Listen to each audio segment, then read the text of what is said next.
Hello, everybody. Thank you and welcome. This is Aurora. This is Lessons for Full Spectrum Humans, October 12th, 2022. And I'm excited. This is the level 2 presentation for this class for the next couple of hours. And the topic is the time vortex and ascended mastery. So really, really important and important topic. This is something I recorded from 10 years ago. I'm continually impressed and amazed by what I was able to comprehend and put into words and diagrams then, and how relevant it is to what we are experiencing right now. Because I have this, when I set up this room, I put this painting down here on purpose, knowing that that would be behind me in the background while I'm doing all of my videos, because I want to be able to point to it, because this is what we are experiencing in the ongoing planetary ascension. So your personal ascension absolutely relates to ongoing planetary ascension, just like in your own body, as you are changing and transforming and shifting and uplifting, every single one of the little tiny cells on your body is having to change, shift, adjust to that and uplift in order to be a part of your changed and improved trajectory through time. Also, I set up my little thing to charge over here, but I don't know why it's not charging. So let me just see if I can just fix it one more time. Hold on 1 minute. Let me just do a little pause. Okay, thank you for understanding. Brief pause. Jiggly wire has been fixed and now we're back.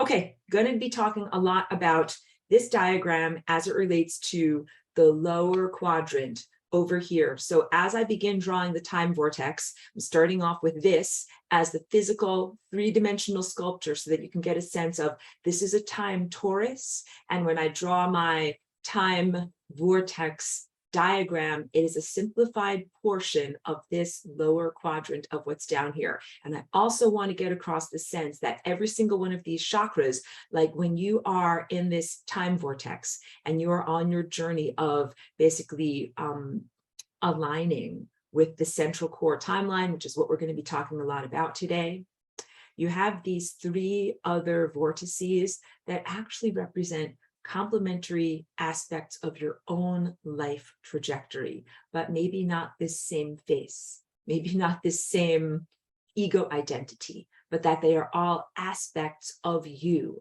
So this is a beginning of the dilation or redefinition of your identity, self-identity, as being many aspects of self across time, and recognizing that your journey, so you can see, I'll hold it right in front of my face, you can see that there's a convergence point of these four vortexes that all come together. And I've shown you this drawing quite often too, that I have of like kind of like a sphere that is being dimpled in these directions.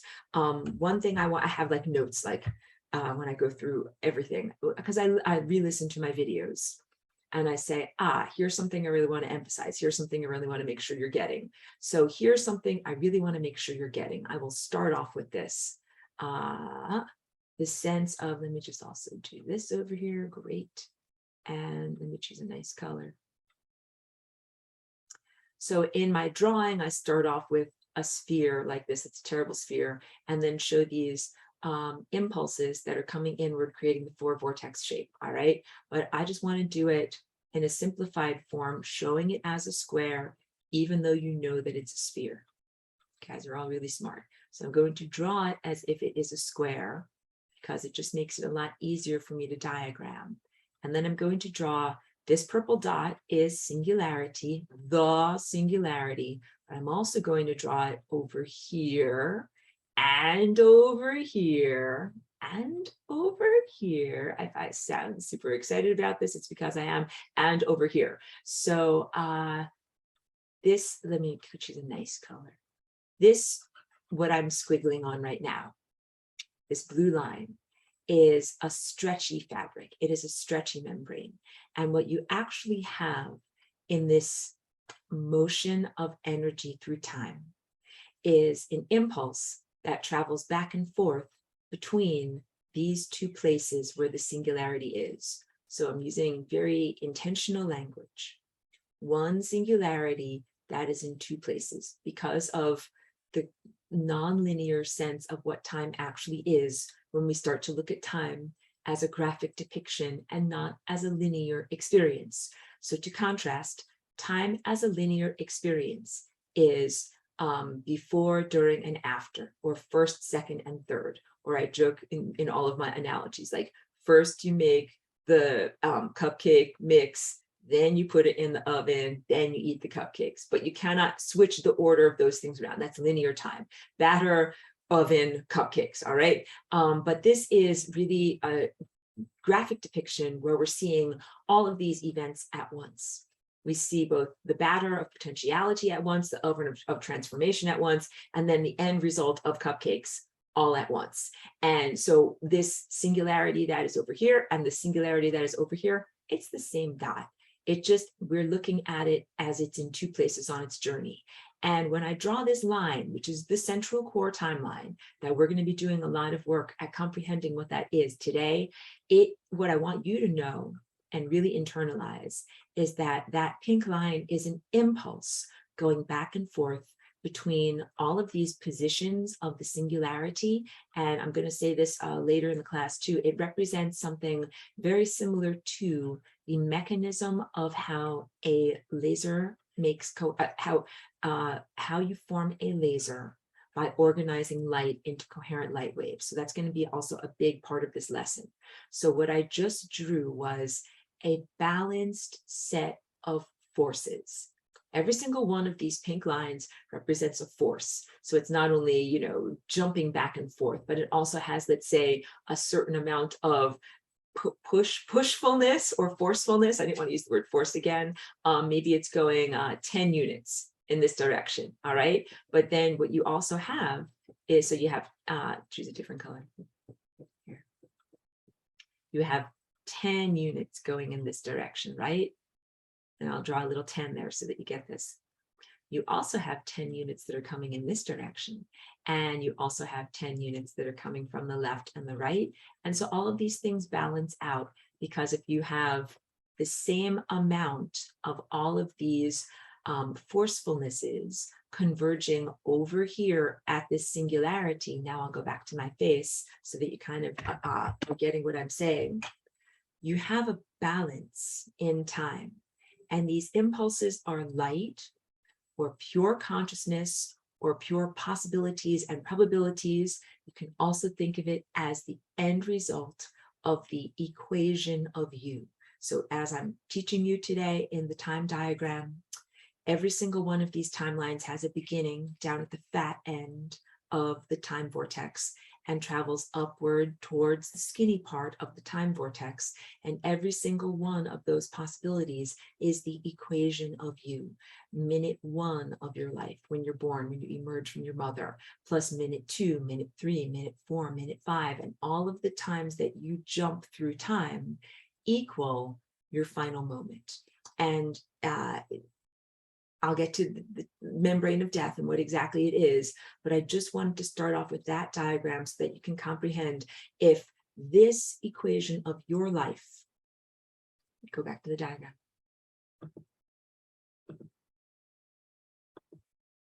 This one down here, where I'm scribbling, if that one represents you, because we're imagining that the one at the bottom of the sculpture is one life.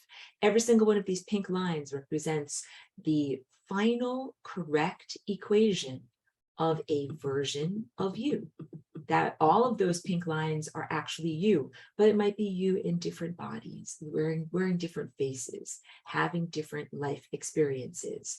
And as all of these forces converge in this spot here, and they're all perfectly in balance, I'm sure you can imagine it's time symmetry. What happens is they all meet in the middle. I'm going to make one little tiny dot. They all meet at that little tiny dot and then instantly reflect back.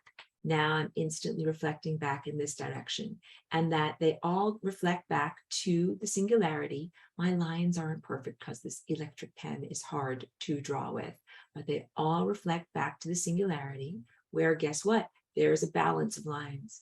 There's balance coming from the other direction, the other direction, the other direction, and everything comes together in all of those places too. I'm just going to simplify this so I don't take too much time to draw this all out, but every single one of those places is also singularity and also contains these radial spokes that are in perfect balance. And as they reach that position over there, all of those radial spokes come together, and then they all bounce off of each other. So now I feel like I can act this out a little bit better with my body or exemplify it with my hands. I do this a lot when I'm doing my Flying Rainbow Lasagna dance. And so people that are in that class when I'm sharing, you see what I'm doing. Sometimes I dance, dance, dance, dance, dance, and then all of these time tendrils come together and they all converge together and they knit together perfectly as a series of events or abstract equations. Like no wiggle room, just 1 + 1 = 2. And when all of those equations fit perfectly, my hands interlace perfectly, there is an impulse that comes together. That's the singularity, and all events going to infinity. And then out of that infinity point, there is then the expansion of the next movement, the bursting back and forth. And so this is the concept of infinity being, not just a line that starts at an endpoint and then continues endlessly. It's one form of infinity. Let's say this part on my dress over here is the beginning of a line. And then we start with a very, very, very big pen that has an enormous, endless reservoir of ink. Start drawing endlessly outward in this direction, and that ink pen just goes on for forever. That is one way to comprehend an endless line, like, or infinity, right? It just keeps going forever. But another way to comprehend infinity is between two boundaries. It can be my hands, or it can be two mirrors, or it can be two positions of the singularity, that you can have an infinite amount of journeying or pathway or line drawing between those two points that are a finite space. So because you're bouncing back and forth, bouncing back and forth, bouncing back and forth within a finite space, you can have an endless journey. That is what these chakras are.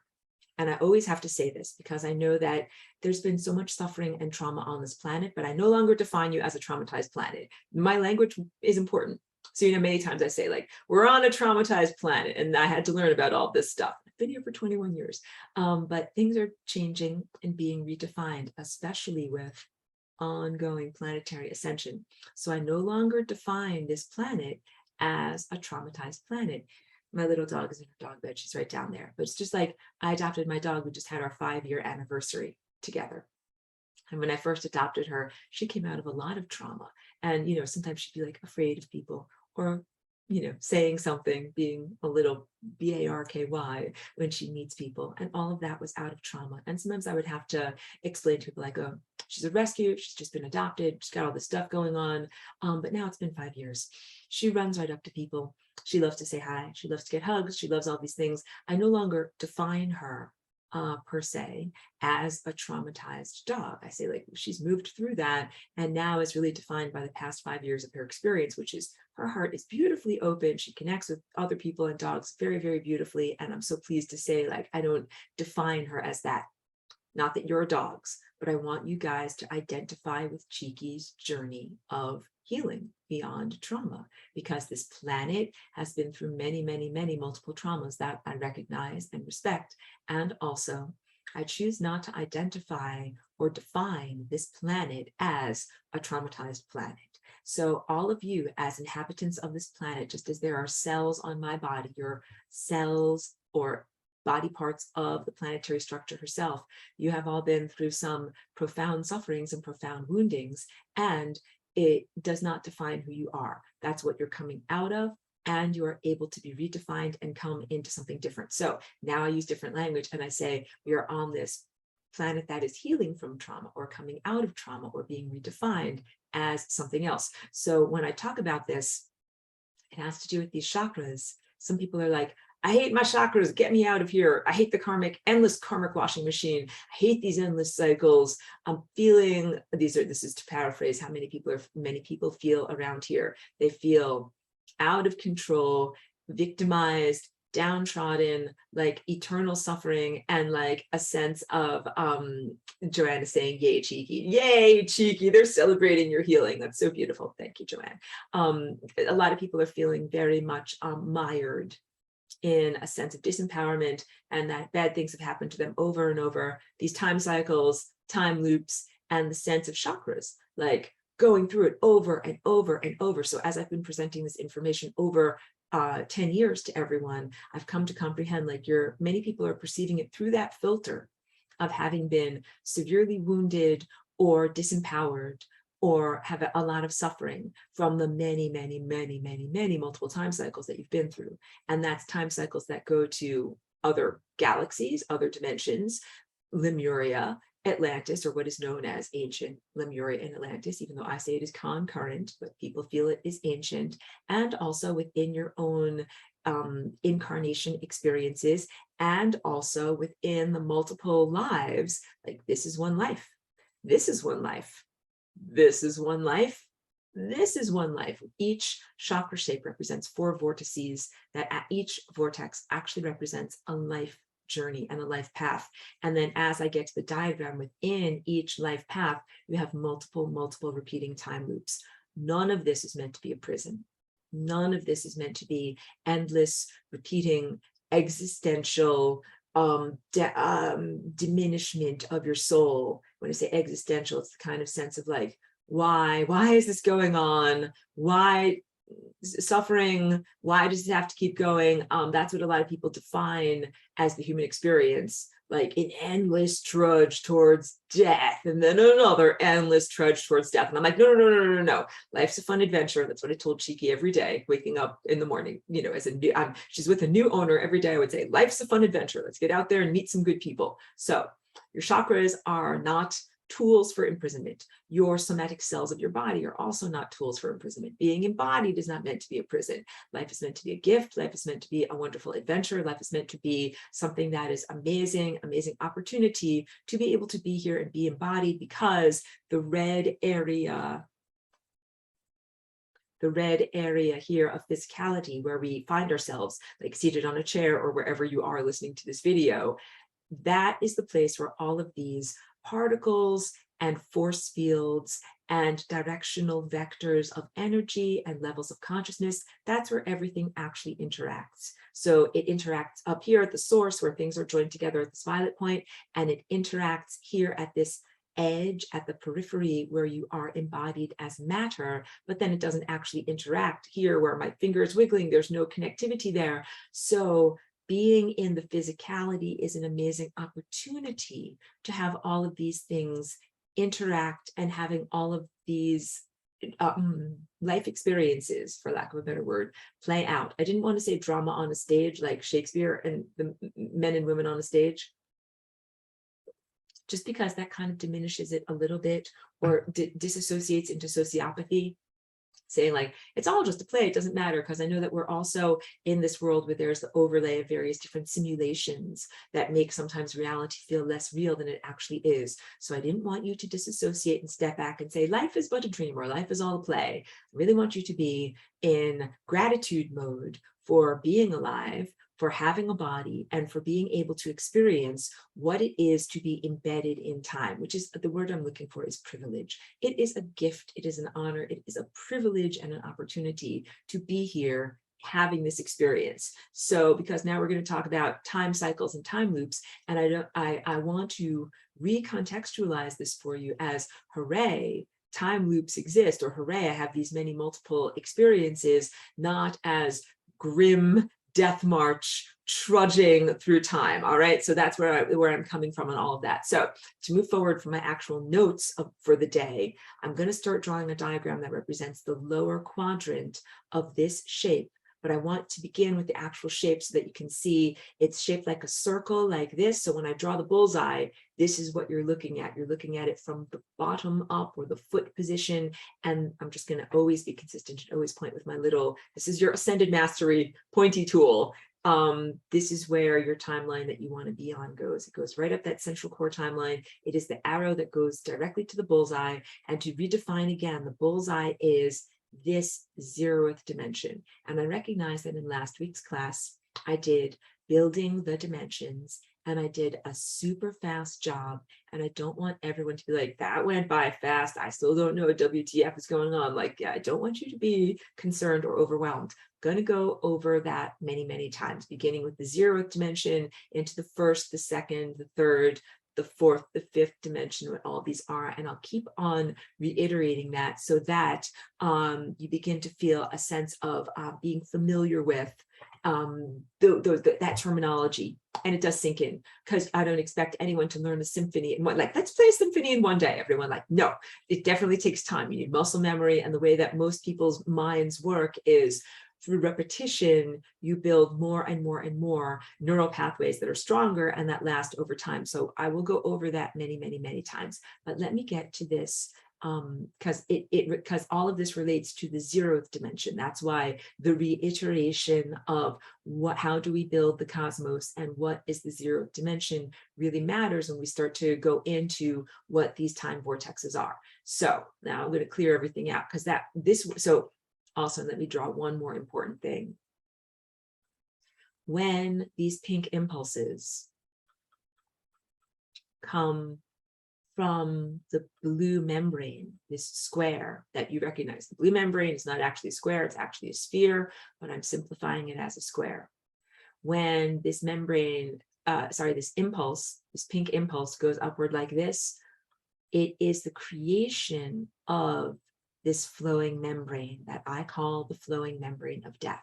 So it is the stretching of the dark blue membrane, kind of stretches up a little bit more and stretches up a little bit more and stretches up even a little bit more until it reaches the singularity point, and that is what creates that structure that in a cross section, you see this in my paintings all the time, the cross section of the structure ends up looking like this. So this is a flat cross section of what time is, and time is symmetrical or has a mirror. So as these impulses jump upward or inward and go to the singularity like that, then they also bounce outward in this direction. And when they do that, they then make a complementary shape that looks like that.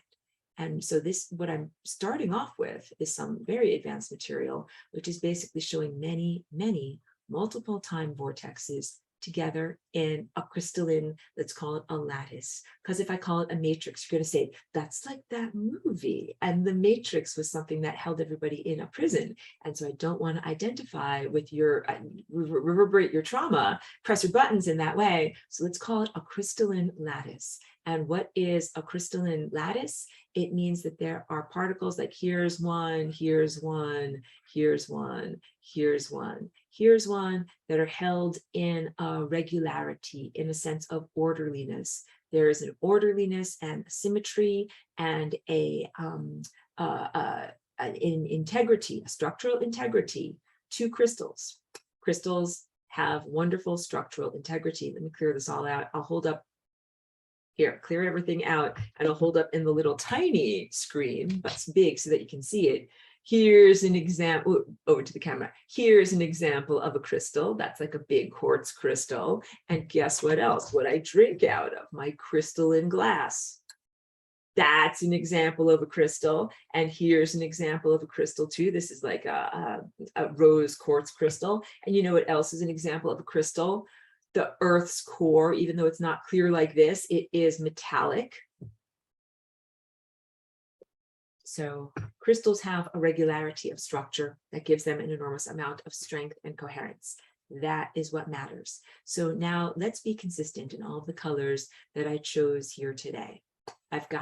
This is the starting point at the bottom of the time vortex. And I always put 0 over here, meaning the beginning, or the where you are born, all right? And then here's the membrane of death. We are stretching that fabric upward, and I'm going to make a very, very exaggerated membrane of death. So it's not that thick, it's actually an incredibly thin membrane. And I'm also going to draw a very exaggerated wormhole over here, but that's the opening or aperture out of this area of reality. For those of you who are like, I hate my life, get me out of here. I'm only joking. Life's a fun adventure. You don't want to get out of life. And then this is another really key feature of today's lesson. I'm going to try to draw a nice straight line. Good. This, and I always make this at the top look like infinity. That is my little symbol for you so that you know that this goes endlessly in that direction, endlessly upward or endlessly inward. The journey doesn't stop once you get to the singularity. And we'll also make, here's a nice giant purple dot that represents singularity right at the center of that infinity symbol. Okay, this impulse pathway right here is called the path of least likelihood. And that is your central core timeline. That is actually the impulse that creates this whole entire time structure of what is known as your life. So this represents what you, from the human viewpoint or your present embodied viewpoint, would define as one life. Like you've got a face, two arms, and two legs. Your name is whatever, John Smith. You live at 123, Pumpkin Lane. I just chose a weird word. Whatever lane. And then this is my favorite sweater, and then this is my dog, and this is where I go to work every day. The definition of who you are as one individual person, because when you start to add in those other vortexes that are coming from other directions, that can be someone else who's alive now, that can be someone who was alive thousands of years ago, hundreds of years ago. You have concurrent realities, begins to become very complex. So let's just keep the focus right now on the diagram of time as it flows, representing you in one life. So again, you start off down here at year 0, which is the year or moment of your birth. And then in this diagram, time goes upward. So all of these little sticks that I'm going to draw, I call them lollipop sticks. All of these represent the pathway of time moving forward in time in a linear time progression. And again, they don't just start from the left, even though I always start from the left when I do my drawing. They come in from both sides because the straight lines are a simplification for diagrammatical purposes of time pathways that are actually spiral, that actually go on up like this. But each one of these pathways, like the first one that you do when you're a little tiny baby and you just got born, 1 minute later you died. Well, I made a little tiny dot. You hardly even drew a breath, came into reality, and you died. It's a very sad story. Like, I don't like this story. I know it is very sad because actually this is the story of your life, and every single one of these possible peripheral timelines represents you, and you should care about yourself, and you should love yourself and care about yourself on your journey, because it's not very much fun to think of yourself dying. But whatever age you are, and what we could just count decades of whatever decade you are in your life, if you've lived 20 or 30 or 40 or 50 or however many decades worth of years, you must congratulate yourself, because it means that you successfully navigated all of these multiple timelines that are almost uncountable, where you died for some reason, for some, something happened that caused your death. And it's different in every equation. That is you. So every single one of these red lines going like this is an equation.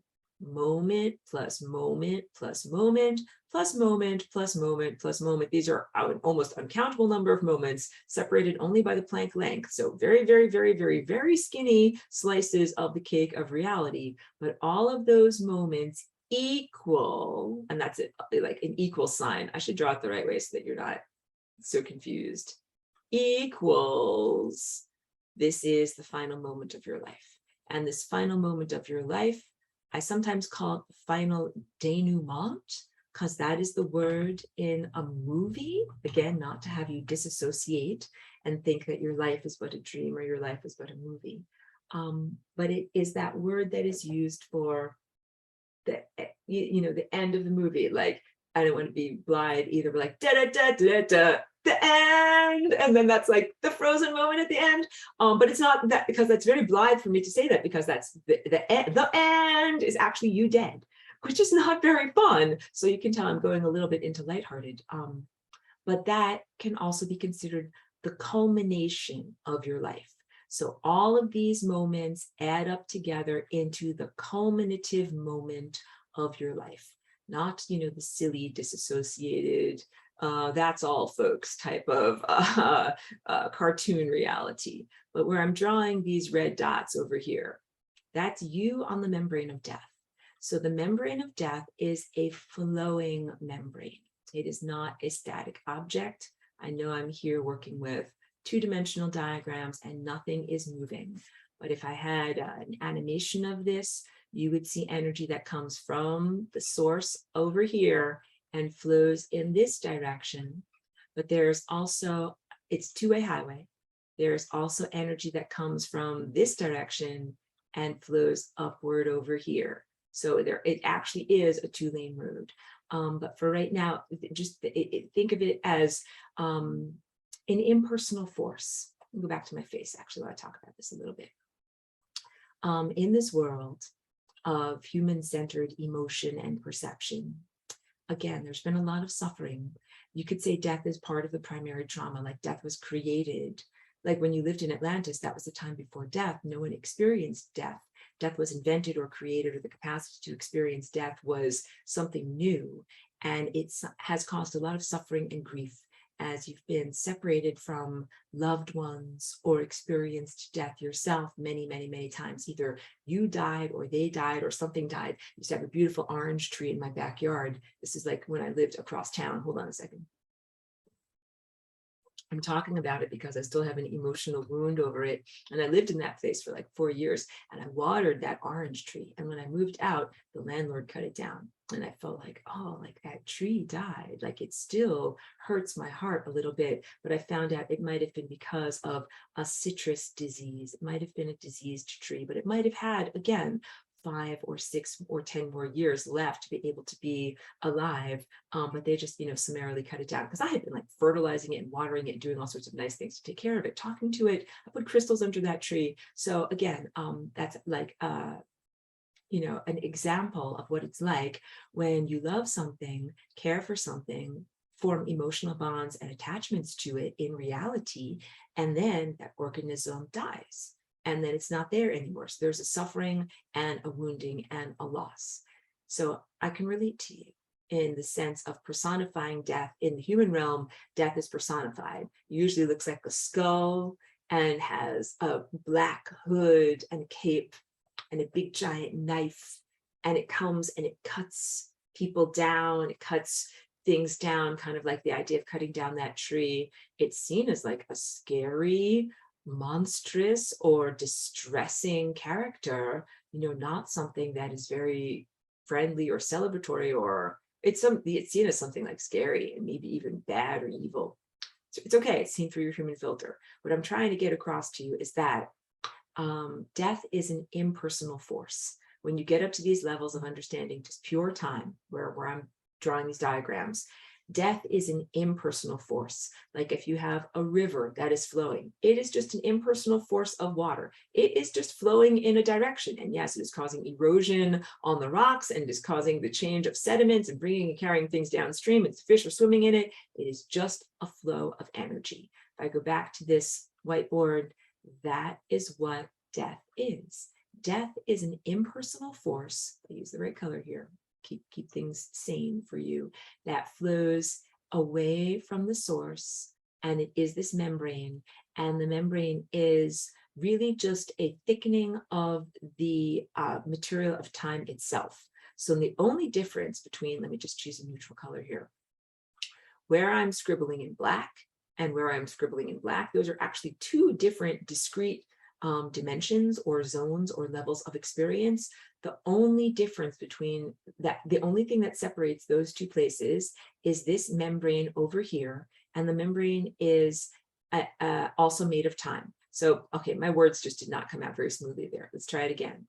Over here, where I'm scribbling is time. This is where you say you are alive. Over here is where you're scribbling is time. We would actually call that a world of pure love and paradise and transcendence. And then over here, the membrane of death, that is also all pure time. Time, time, time. But they're time that has movement, different qualities of movement.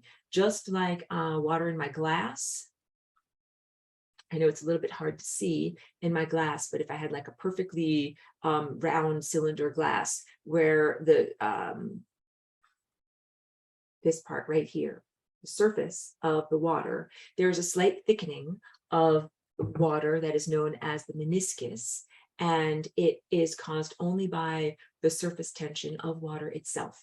And you can also think of something like a tornado, where what you really have is the atmosphere swirling amidst itself. So if you take enough, like you've got atmosphere in your room right now, all right? And if you swirl it up fast, if you swirl it up fast enough, you would create kind of like a tornado, a thickening, a membrane. that is made out of nothing more than the medium itself swirling amidst itself. So water does this, the fluid dynamics of atmosphere does this, and time does this too. So start to consider and think of time as having fluid dynamics. And this whole shape of your chakras is created by nothing more than the action of time whirling and swirling amidst itself. So this is the membrane of death, according to this sculpture over here, and it is created by nothing more than these impulses that are heading inward towards the source, which is also the destination, and the activity of time swirling creates a thickening of that membrane. So again, what is death? Death is not an evil, scary man with a knife. It's going to kill you. Death is an impersonal energy force. And that impersonal energy force is a membrane that is constantly flowing away from the source, but then in its mirror symmetrical reflection, it flows back to the source. So it flows away from and then back to, away from and then back to. That is what the time torus is. To reiterate from another lesson, if everything flowed endlessly away from the source, then eventually everything would be out here, but then you wouldn't have anything left at the source to generate out here. So you have to have a balance of stuff that flows from the 0th dimension, profuses outward. I'm not even sure if that's the right word, but expands and becomes manifested outward. And then also the stuff that's here being reflected and sent back. Source is also the destination, and it's equal, 10 units out, 10 units in. And that is literally what creates the balanced state of integrity, which is the force field that is known as the torus. It is like a standing wave. Many, many, many of these figure eights and circles in perfect balance, creating a stable structure. Consciousness, flows outward from the 0th dimension, which is the infinity point, which is God, which is the source, and becomes stuff. Consciousness also goes back to the infinity point, and it does so in a balanced harmony, creating a stable structure that is known as time.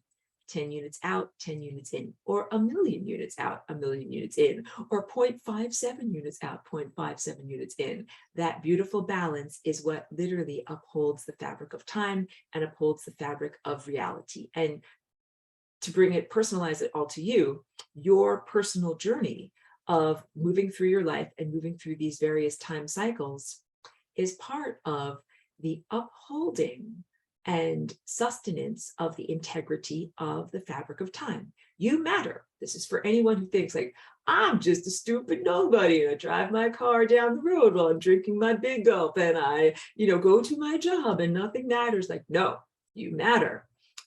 Your life and your time trajectory is all part of these larger time currents that sustain the larger time fabric, because I started out this lesson by showing you that this shape doesn't just exist in a contextless void. It's got singularity up here and over here and over here and over here, and that these are constantly bouncing back and forth and moving in and out. So if I use my hands to kind of get a sense, of the motion, it's constantly bouncing out and bouncing back, bouncing up and bouncing together. And it actually does so in many different directions through this lattice work, through this crystalline structure. Time is a crystal. Time is a crystal. Wait, I want to do it like this. Time is a crystal.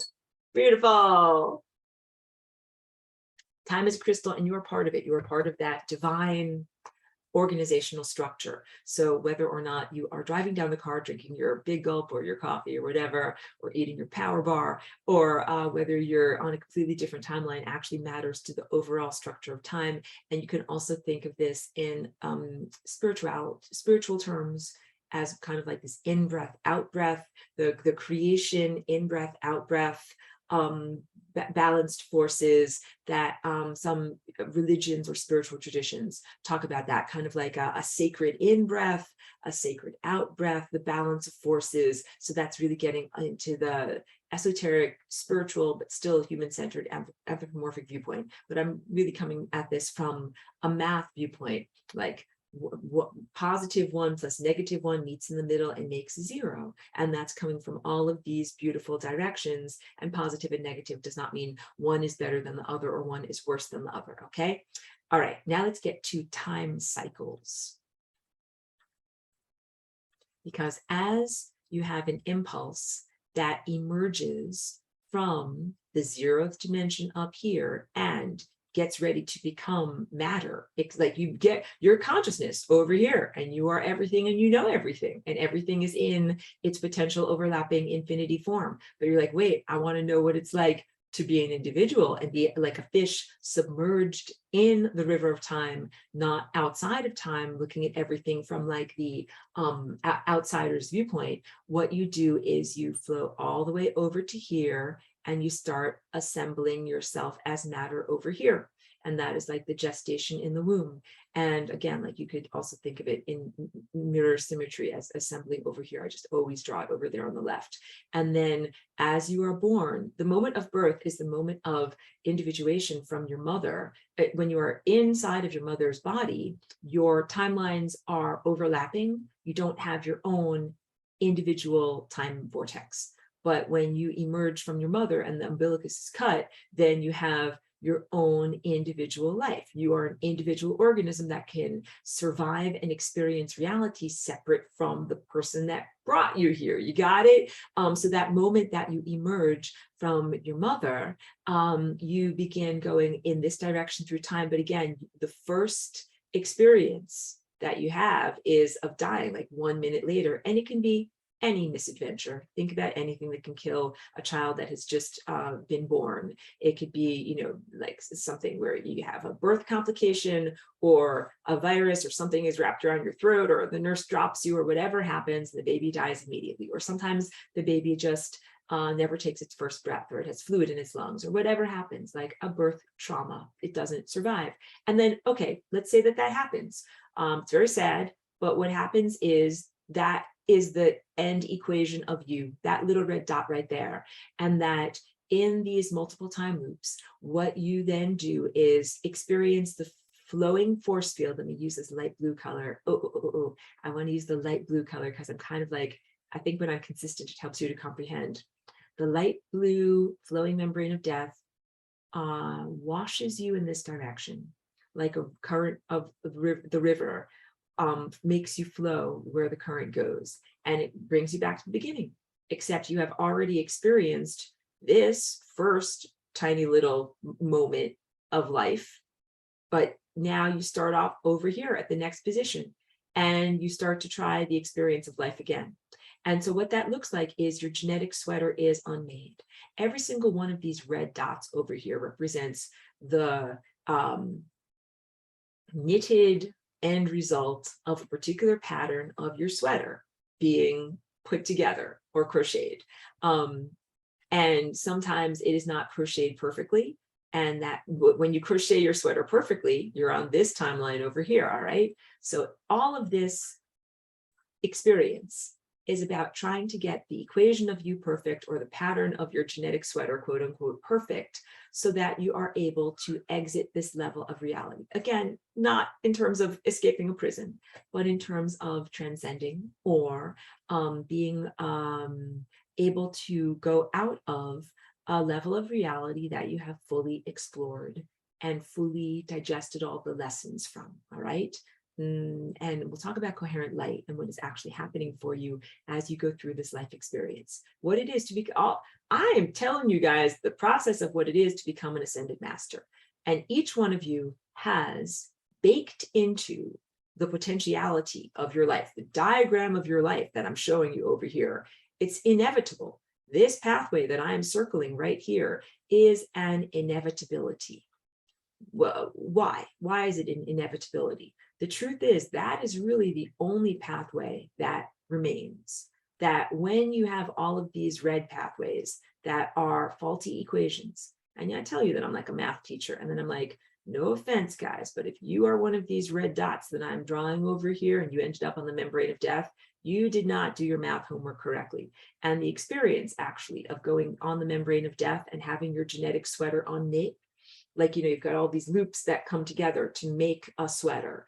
And the yarn itself is not changed in its form, but it's just the way that the yarn is looped together. If you did your loops and loop-de-loops not in quite the right way, then you're not going to make it out of this level of reality. So you get to the membrane of death, and that's where you get what is colloquially known as a life review, where you get to see, okay, what did I do right and what did I not do right?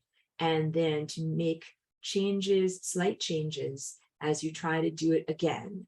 And this is what Pedro is from many semesters ago. And so I don't know if they are tuned in right now. I was just looking on my notes. Sorry if I was distracted for a moment.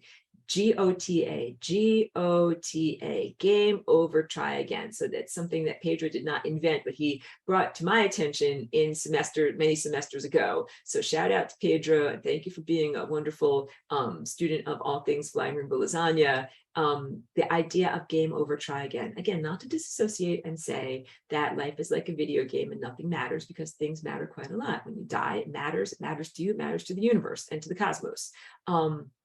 But the sense of having many multiple opportunities, each with slightly different outcomes. And I also say sometimes it's like a choose your own adventure novel, where I don't know if you ever did those books. They're usually young adult fiction or preteen stuff, where you read a book, but the way that it's written, it says, you and your friends are walking through the forest. You come to a path where there's a V, like a Y in the road. If you choose to go to the left-hand side, then turn to page 74. If you choose to go to the right-hand side, turn to page 5. And a different series of events happens each time you make a choice in a choose your own adventure novel. And you can read the same book many, many, many times, having a different outcome every time you read the book.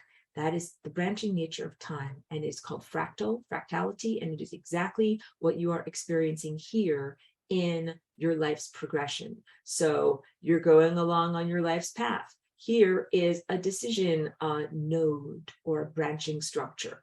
If you make the choice to have coffee in the morning, please turn to page 72. If you choose to have tea, please turn to page 316. And each one of these then has a Y shape that comes out of there. Wait, let's draw it just a little bit in a different color, because it's otherwise it will be illegible.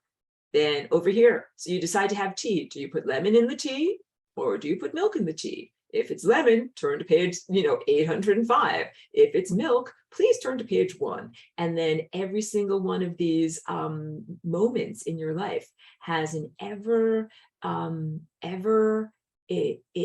increasing in complexity branching mode, branching off, branching off, branching off, branching off, branching off. Each branch is smaller and smaller. So that's what a fractal is. A fractal is a smaller self-similar version of the larger structure. The larger structure is one road that branches into two possibilities, except it's more than two possibilities, because when you wake up in the morning, you can have more than just coffee or just tea. And then there's also the far outliers, like I joke about your face getting eaten by an alligator even before you wake up in the morning. But if it's a hurricane and an alligator flies in through your window and you live in Florida, that's a very far peripheral possibility. Okay, getting silly. But time is fractal in nature. So your life is like a choose your own adventure novel. It is like a video game, but not to sociopathically disassociate. And when you reach the membrane of death, you get the assessment, which is known as life review, where you get to have your math homework. Go back to my face. Go over your math homework with the cosmic math teacher. That is like, okay, here's your math homework. Did your long division wrong over here. You did this part wrong over here, and you did this part wrong over here. I am not trying to personally bring you down or criticize you in a bad way, but those are the things that you did wrong in your life. And when you're a good student, you just look at it and you're like, okay, I need to do better. And then game over, try again. You circulate back to the beginning. So literally your DNA is knitted into a sweater. Your sweater goes through time. You hit the membrane of death many, many, many multiple times within one life incarnation. At the membrane of death, your sweater is unfurled or pulled off, and its multiple loops are unmade and turns back into a ball of yarn. In that process of unmaking, you get the life review, and you get to see things that you did right, which is also important. As the math teacher, I will also give you green check marks. All right, check mark. check mark, good job. But I would not be a good math teacher if I let the red X's go on by, because then you're never going to learn. Have to learn and internalize it and not take it personally. And then when this happened in a loving state, the answer is always, for the experiencer, the answer is always, oh, I could have done that part differently and better. Let me go back and try again. And I'm getting chills as I'm telling you this. It's spiritual confirmation. It's always that way when it is done in the pristine environment, the way that this is supposed to be. And I'm giving you right now a teaching that is all about the way it's supposed to be. You definitely get the sense of positive feedback on everything that you experienced and did correctly in the equation of your life. And then the things that were mistakes, it's not that you take them personally, but you look at them as a sense of, I can do better. And it's not even like that you're an axe murderer, but we'll get to that possibility. What if you're an axe murderer? Sometimes you just make choices in your life that are just like not the best choices, or maybe they were unconscious choices. Maybe you just didn't know. Sometimes a red X is, hey, you just didn't know. Like you didn't know that if you went down that road on that day, you'd get smashed by a Mack truck. Hey, you didn't know that if you ate that food, it would give you a disease. Hey, you didn't know that if you whatever interacted with that person, that they would one day pull out a gun and shoot you, that would be the end of your life.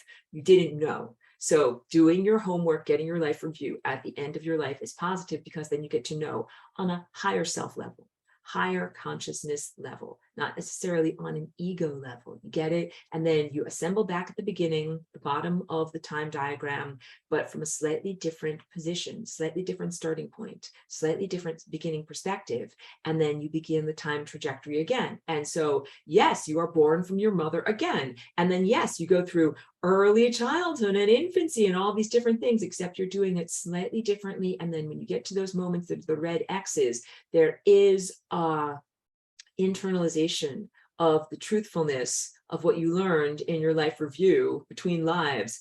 And you get a sense of like, I'm not going to make those mistakes again, going to choose differently this time. So in the branching Y, like here, my hands are together, they're one timeline, branching to the left, branching to the right. Last time I chose to go in this direction, not going to choose that one again. I'm going to choose to go in this direction. So you do get an accumulated knowledge over time. Now, I also have my piano here because I realized as I was doing my review, like we have life review and then we have lessons review, like I go over my lessons every time when I'm going to do teaching. Many times I have used my piano and music as an example of what it is to go through this process of learning between lives, learning across time and learning between lives. And it's kind of like having to hit every wrong note before you hit the right note. Like if I want to hit this note over here, I want to make sure I'm not too loud for anybody who's wearing headphones. Good. So that's this note. That's the note. That's the ascended mastery note. I know I want to hit that. I know I want to do that in my life. That's the right equation of who and what I am. But I don't know exactly how to get to that note. So first I'm going to have to start down here. Not the right note. No, not that one. No, that's not the one. No, that's not the one. No, no, no, no, no, no. That's the one I was looking for. That's the right note. That's the note that leads back home. So I don't want you to feel, again, that sense of frustration or existential ennui, which is just like a type of soul exhaustion from going through the time loops and the karmic washing machines and having to play every single wrong note before you finally get to the right note. So as I was walking my dog this morning, I really realized I needed to speak to this and articulate this. I want to give you a sense of positive inevitability as you look at this diagram here and as you look at this pathway of ascended mastery. Please know that that is inevitable. Think of yourself as an inevitability particle that is going to go, here's your particle, and you're going to go in this direction, and you're going to end up going to infinity, being on this infinite journey. And on the infinite journey, you're also going to reflect over in this direction. Then you're going to reflect back in this direction. A wonderful opportunity to continue learning and continue to be in existence. Existence is fun. Existence is a fun adventure. You want it. You want it, and it's cool, and it's good. This is an inevitability, and you are an inevitability particle. I want you to get the sense of comfort and peacefulness that happens from knowing, you know something, wrong note, wrong note, wrong note, wrong note, wrong note. Finally the right note, hooray! You're going to get there no matter what. But I also don't want you to have to feel a sense of exhaustion and trudging. Where you're like, Wrong note, another wrong note, another wrong note. Oh, when will these wrong notes ever end? Because that is what the existential, hopelessness can feel like.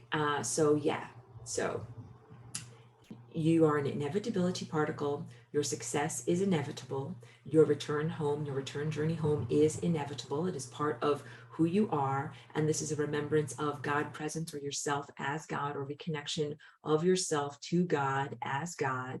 And also, you don't have to play every single wrong note before you get to the right note. So how, because this is, I know, like, you're in the advanced class, this is the level 2 stuff. I will give, like, spoiler alert, like, you can do inevitability, like, I'm just going to keep going. All right, I finally got there. Or you can learn to read music. And I look at my piano keyboard, I'm like, wait, that's a C. And then when you can read music, when you're illiterate, you can look at the symbols, the little black dots on the lines of a staff, and it says that's a C, and you know that that's the next note coming up. So when you activate your higher faculties, everything that is based on this unconditional love prerequisite, truth, insight, and your crown, the connection to the God, the divine presence, the higher guidance system. When you have your beautiful crystalline Christ eye activated, you can read. You are literate. And being literate is completely a different experience in moving through life and moving through time than being illiterate or being non-sighted, being not able to see and not able to perceive. So this is kind of like the feeling way of going forward.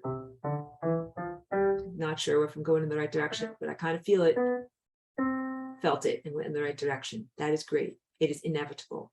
When you achieve these higher senses and you're able to actually see, then you know exactly where to go. You don't have to go through all of those. Go directly to the right note on the piano. Don't have to kind of hunt around and see what it feels like. So again, this is a very, very different quality of life and experience than most people experience being embedded here in this world. However, when you read the brochure, like, would you like to be embodied? Would you like to be incarnated? Please read the brochure. Like, what is physicality like? You are supposed to be able to have your higher faculties. It says you will be able to see and assess the future before you get on that timeline. Before, like, what if you knew before you hopped in the car in the morning? What if you're like kind of looking down the road and kind of looking at what your day is going to be like, oh, I'm gonna get my coffee ready, get in my car, drive, make a left turn, make a right turn, and then get hit by a Mack truck. You'd be like, no. Like, turn to a different page in the Choose Your Own Adventure novel of your life. Yes, you would turn to a different page if you had that activated. So it is a long story. And of course, I talk about it a lot, or acknowledge it in this class in respect of our journeys.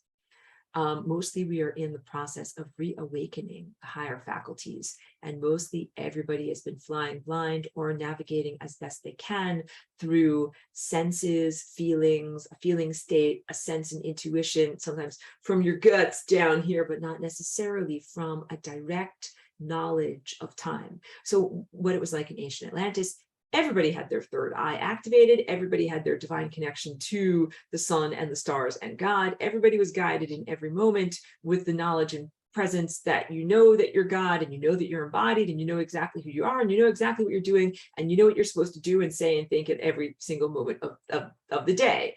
And that's a very, very different level of like cosmic support and cosmic guidance and cosmic teaching than what most people have been experiencing here since the destruction of previously established high civilizations on this planet, since the human degradation of your genome, since many things have diminished your capacity to see time directly. None of which is fair, none of which was intentioned, none of which was part of the original brochure. Like, it did not say, you will go blind and not be able to see what the F is going on, and then still have to somehow get through your life. So in positive sense of support and inevitability, you will get there no matter what. Acknowledgement of suffering and trauma. something bad happened to humanity and to this planet, making it very, very difficult to navigate reality when you should be literate. You should be able to know what's going to happen down the road and make your decisions and your choices in that way. Now coming to the level of reawakening those senses so that you can be a responsive and responsible cosmic citizen, seeing and knowing what are the repercussions of my actions as I make them in real time. Again, if I was going to jump in my car and I could sense in real time, there's going to be a Mack truck, so I would say, don't do it. Anything that you're doing that's going to mess up reality or end in your death or the death of someone else, you could choose to do something different. So that is the whole sense of being sighted or literate.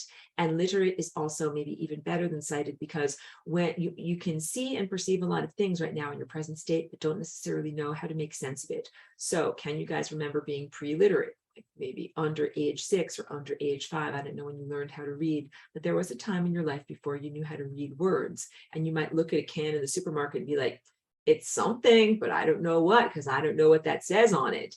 And kind of walk through the world like not knowing, like there's a green sign on that street, but I don't know what it says, so I don't know where to go. Like as a little child, like you can get lost very easily because you can't read the sign that says Main Street and then the sign that says First Street, and then you can kind of remember and navigate your way back home. And then what awakening it was to be able to become literate, so that when you went to the grocery store, first of all, no one could fool you. No one could give you a can of whatever broccoli or peas and be like, yeah, this is a can of whatever candy or something that you like you're like, I can read exactly what it is, and I know that that's not it, because little kids get fooled a lot. And then also you can't get lost. You can read street signs. You can read street signs, you can read maps, and you can know where you are in physical reality and where you want to go. Same thing with time. With time, sometimes it's like, this is not advertised. What is in the can is not advertised. I thought I was getting a can full of awesomeness, and instead I got a can full of,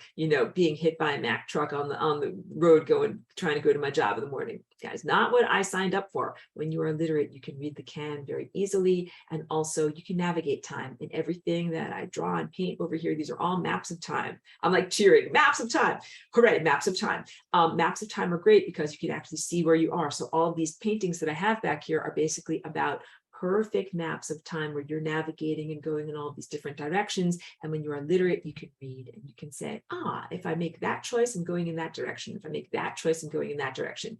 This is where you're heading in terms of your personal and planetary evolution. This is what the end result of the ascension process is like. And this is why I affirm to you, life is a fun adventure. It is meant to be a fun adventure. It is meant to be a fun collaborative partnership with larger structures of reality, like divine creator, the sustainer of the cosmos, matter and energy and time and consciousness itself, the alive time being itself. You're supposed to be a wonderful co-creative collaborationist, jamming with music, like the way musicians jam together in creating and experiencing wonderful, expansive reality events. That's what life is supposed to be. I always do that little brochure, supposed to be wonderful collaboration with God and time. Yes, that sounds amazing, because you guys aren't dumb and you came here for a reason. But some of the things that we've been experiencing are not the way that they were described on the cereal box. And then you're like, that is not the way it's supposed to be around here. So fixing and healing, and also speaking to you from that direction.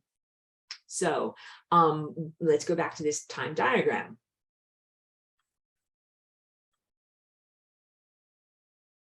Not meant to be a sense of endless boringness and exhaustion in going through these multiple, what ends up being kind of like loops, but a sense of opportunity and inevitability. And at a certain point, you do get to just learn to jump directly to this impulse.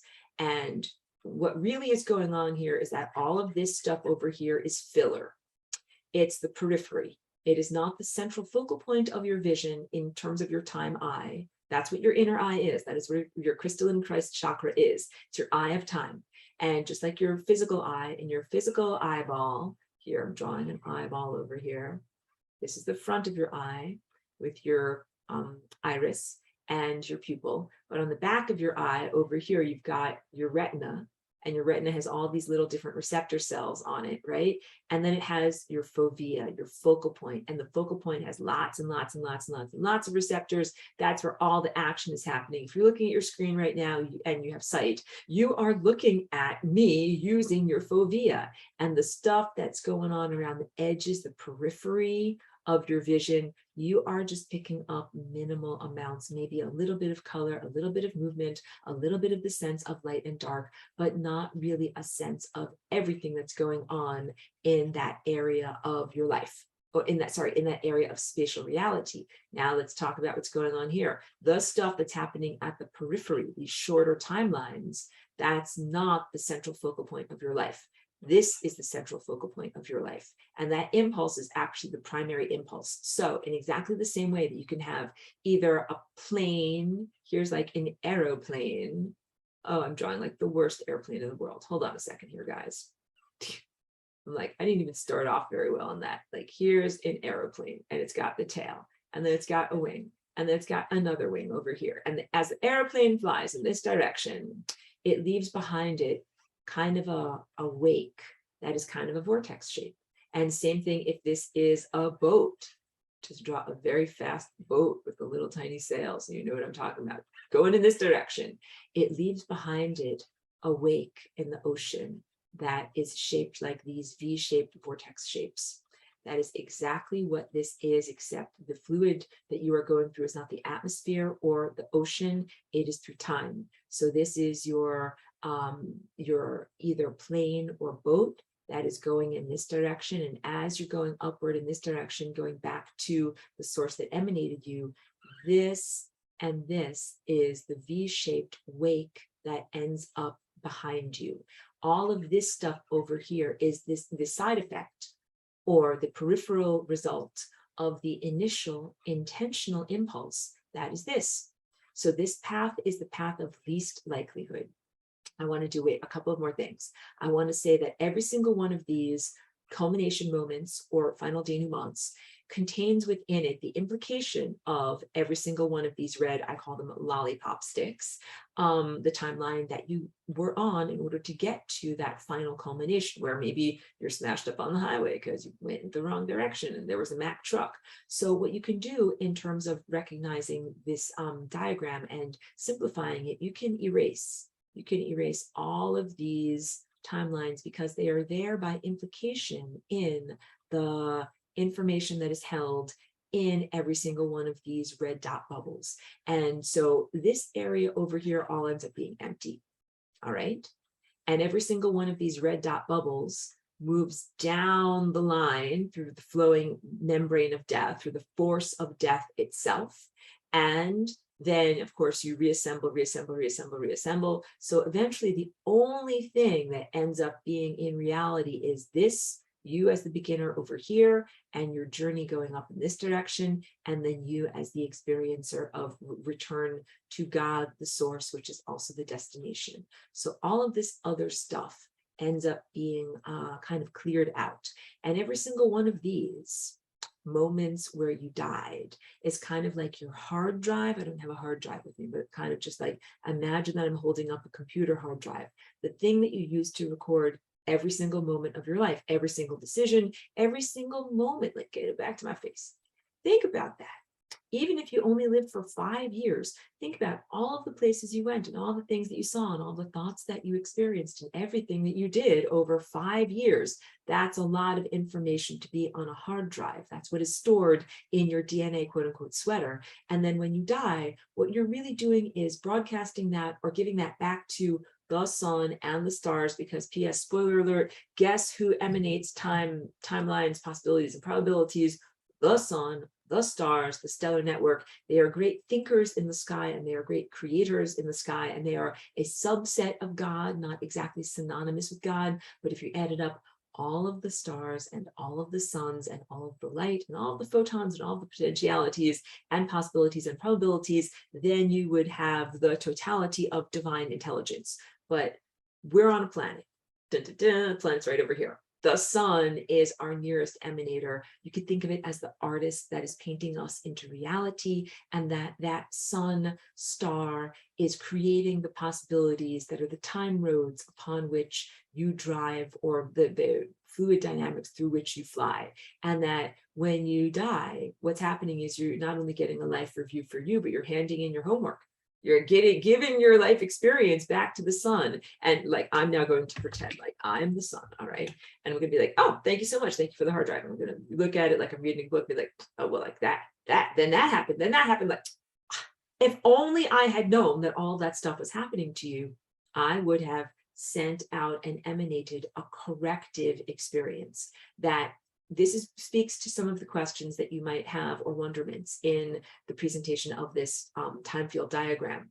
Why, Aurora? Why is it this way? And maybe you might even get a little attitude, kind of like, why is it this way? I don't like it this way. Why do we have to die so many times? Does it seem fair? Does it seem right?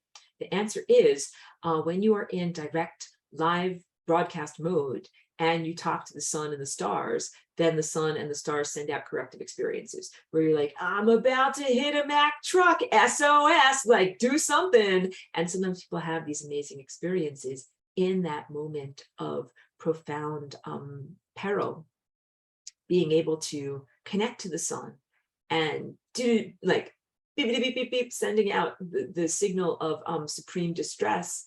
And then the sun being able to respond and be like, whoa, like holy shit, I got to do something because a piece of me is down there, imperiled and about to hit the membrane of death. And so it's possible to have sometimes these severe course redirections just as you're getting to the membrane of death. And that's from beep, beep, beep, beep, beep, connecting again to the sun. But just as you should have your higher faculties awakened the whole time, you should be connected to the sun the whole time. It shouldn't be only in moments of peril, like having a chronic disease or a Mack truck is about to hit you. And sometimes people really reach deep, or they pray, or they cry out, and then you are really heard and witnessed in that moment. But it should be throughout our whole entire life, not just under extreme duress. It should be like, should I have coffee or tea this morning? I don't know. Let me check in with the great conductor that's like, tap, tap, tap, time to get out of bed and go do your day. Be like, okay, like guide me. I'm supposed to know what I'm supposed to be doing here. So the final denouements or culminative moments of your life are your homework. You're handing in your homework to the great teacher, who then is looking at things and determining which things are correct, which things are incorrect, and also sometimes feeling like if only I had known, I would have changed things and done things differently. So as you change your DNA, like by doing the flying rainbow lasagna, and as you begin to reawaken the dormant higher faculties, you are able to be connected to the sun and the stars, not only receiving information and guidance from that level of pure consciousness at all times, and also broadcasting your experience in real time. Beep, beep, beep, beep, beep. This is what's going on for me down here. What should I do? Beep, beep, beep, beep, beep. This is what you should do. Make this decision, and then turn to page 72 in the book of choices of your life. And that is a beautiful partnership. It's just like if you are in an actual symphony and you're kind of like looking at the conductor, and you've got your violin over here, and you're kind of looking at the conductor like, is it time for you to play? Is it time for you to play? And the conductor is like, play, and then you have that beautiful rapport. And then sometimes you're playing and it's like, too loud, soften it down. Sometimes it's like too soft, bring it up. And you have this beautiful back and forth of being able to do that in your life. Very, very different than the sense of flying blind. Let me break for a moment and ask. Joanne has a question. She says, how do we clear out our membrane of past lives? So this is a really, really good and important question. We're not supposed to have anything stuck on the membrane of death. This is actually supposed to be a perfectly clear transit point where you have the last moments that are on the membrane of death. Have your moments of self-realization, hand in your homework, talk with the sun and the stars and with God, the divine intelligence presence, kind of get your orders, is it not the right word, but kind of comprehension for the next time you're going to try it, and then like get back on the playing field, like get back in the game, kid. I'm kind of being a little bit silly, like you're on the sidelines, kind of like dust you off to get all the stuff because you got tackled and you got dead, and then be like, okay, kid, like you need to do this, this, this, and this. All right, like put in your mouth guard, get back into the game of life, and get back out there. That is if everything is going correctly in a pristine system. If things are going incorrectly in a non-pristine system, which I admit we've been experiencing, because then we also have the POOTIS, pooties, those pesky occupiers of the interstices. And the membrane of death is the interstices, or the membranes between worlds. What is supposed to be a perfectly clear transit point between worlds is, for a long time, inhabited by those stubborn stains that refuse to come out in the wash. Got it? Kind of like, or like blockage, arterial blockages, like here's an artery and then there's a clog, like the blood cannot get through. These are undigested emotional experiences of the cosmos. I don't want to put too much verbal energy into them today, but I talk about them in great depth and detail in lesson 18 of level 1. And so I did that in the Galactic History kind of like standalone marathon 6 hours long seminar that if you're super curious and you want to check it out right away. It's, if you scroll down a little bit in my YouTube playlist, Galactic History webinar. I will suffice it to say enough for right now that due to crap time machines, which is, I know, like not very exact languages, but that's what I call it, crap time machines, time experiments gone horribly awry. There are some consciousnesses that are undigested. They're not you, but they're around, and they did some stuff that wasn't so great, and they're kind of stuck in an undigested state of indeterminacy or being unresolved. And those are the ones that have been parasiting off of humans for a long amount of time. They, unfortunately, have been on the membrane of death over here, preventing the fast resolution of those whom have died. So part of the challenge is, hey kid, you're not supposed to die. What are you doing here? And the other part of the challenge is there's a whole civilization, it's basically called the astral realm, of thought forms that are non-eternal beings that have been sustaining their consciousness by occupying the interstices or the membranes of death. And that as you die, which is not intentional, but is a part of your natural experience, in this world, and you go to the membrane of death, instead of having a pristine, or let's say perfectly clear, untraveled life review, where you're like, oh, I should have done that, and that could have been different, and I could be a better person here, and I could stop taking drugs over here, and then I can do this, this, and this, and then I won't die.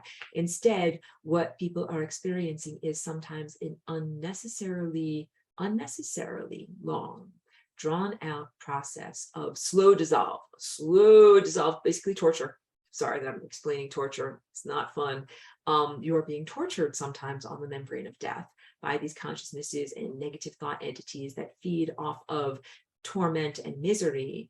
And so instead of being able to be like, oh, my math homework was wrong, oh well, like back in the game, let's get to it and do it better next time. Instead, there's a lot of things that have been made longer, slower, and more painful than they actually have to be, according to the brochure. Like, that wasn't in the brochure, but don't go there with that attitude, because they won't like it. They're like, no, it's not in the brochure, like, now we're gonna eat you. They're definitely everything that is unfriendly. So let me just mute you guys. I don't love you, but I always give an opportunity for people to unmute at the end. That just helps with the quality of the recording. So the real answer is clearing out the negative thought entities makes it much more possible in this learning process for you to be able to truly have a life review, check out your homework, talk with the sun and the stars, figure out what you could have done better, and then move into levels of acceptance, and then try it all again. It's really something that I would say it's not your fault that those arterial blockages exist. That's actually something that goes way, way back. So it's big. That's why I did a whole 6-hour-long presentation on it. So really check out that very long presentation that speaks with much more detail to answer your question. But the answer is, a lot of things are not your fault and not your responsibility, but you're dealing with it anyway. So it's kind of like you hit a roadblock. You're like, that's not my fault. I didn't manifest that, but that's there. And I'm going to have to, figure out some way to navigate around it or navigate through it. So big challenges in terms of everybody moving through their death processes and then being able to start the next cycle in an effective way. So it's not just that you have the exhaustion of going through many multiple time cycles, but also the process of the unraveling of your sweater has been turned into a torturous and unpleasant experience. Hooray, a torturous and unpleasant experience. No, not very hooray at all. Actually very distressing. So there are, to answer your question, some things that you are personally responsible for in terms of learning your life lessons, either in the sub-incarnations, the subsets of whom you are right now like here is Marie, here is Rose, here is Joanne. Within your life, as any of those names, you have to take responsibility for all the things that you're learning and all the cycles that you're going through. And of course, you also have past or concurrent lives or incarnations that are also you, but you wearing a different face. And all of these lessons dovetail together as you are taking responsibility for yourself here now. You are also learning to expand and broaden your definition of self and take responsibility for all the things that are happening in all those other times and places too. But don't do that prematurely, because for right now, there's a sense of firewalls to say, be who you are right now and take care of your SHIT that you are overtly responsible for before you go into the cosmic persona, which is to say, I'm that guy too, and I'm that guy too, and I did that, and I did that, and I did that, and that's another important level of development. But don't go there prematurely, because that can be crushing. Can be crushing levels of responsibility. Like my shoulders go down, like, and then I was Genghis Khan and I killed all these people and I beheaded them. And then I was this guy and I threw people in a volcano. And then I was this guy and I made all the slaves, whatever, go off the plank on my ship. And then like, you very well might have been all of those people. P.S. spoiler alert, you've been everyone. But it's really important to go through that level of inner development in the right order, because if you just go through all of history's madmen, and if you're like the first 5 lives that you access in terms of looking at your incarnational history, if you're like, I was that guy, I was a psychopath, I was that guy, I was crazy, I was that guy, I killed a lot of people, then you can internalize and be like, wow, I'm a terrible person, I did all these bad things in a past life. Or what if it's the opposite? What if you're like, I invented penicillin, then I saved everyone, I invented the artificial heart, then I did this, and then I did this, like only the good. Both of those are out of balance. So back to the sense of when you become literate and you begin to be able to read time, the cosmic librarian will tell you what you need to know in exactly the right order. Not me, not an embodied fleshy teacher, a cosmic sense of pure consciousness that will come directly into you and will give you the exact lessons that you need, the exact insights that you need at the exact moments that you need it in order to be able to make sense of what you need on your own journey. So it is a personal coach for your mind that gives you the exact exercises that you need, that exactly what you need to build those muscles, build those muscles, build those muscles in exactly the right order. So I say this, not me as a little embodied person, because none of the teachers is going to be an embodied person. So I'm here as a teacher and a guide just to get you to the point to awaken your inner teacher.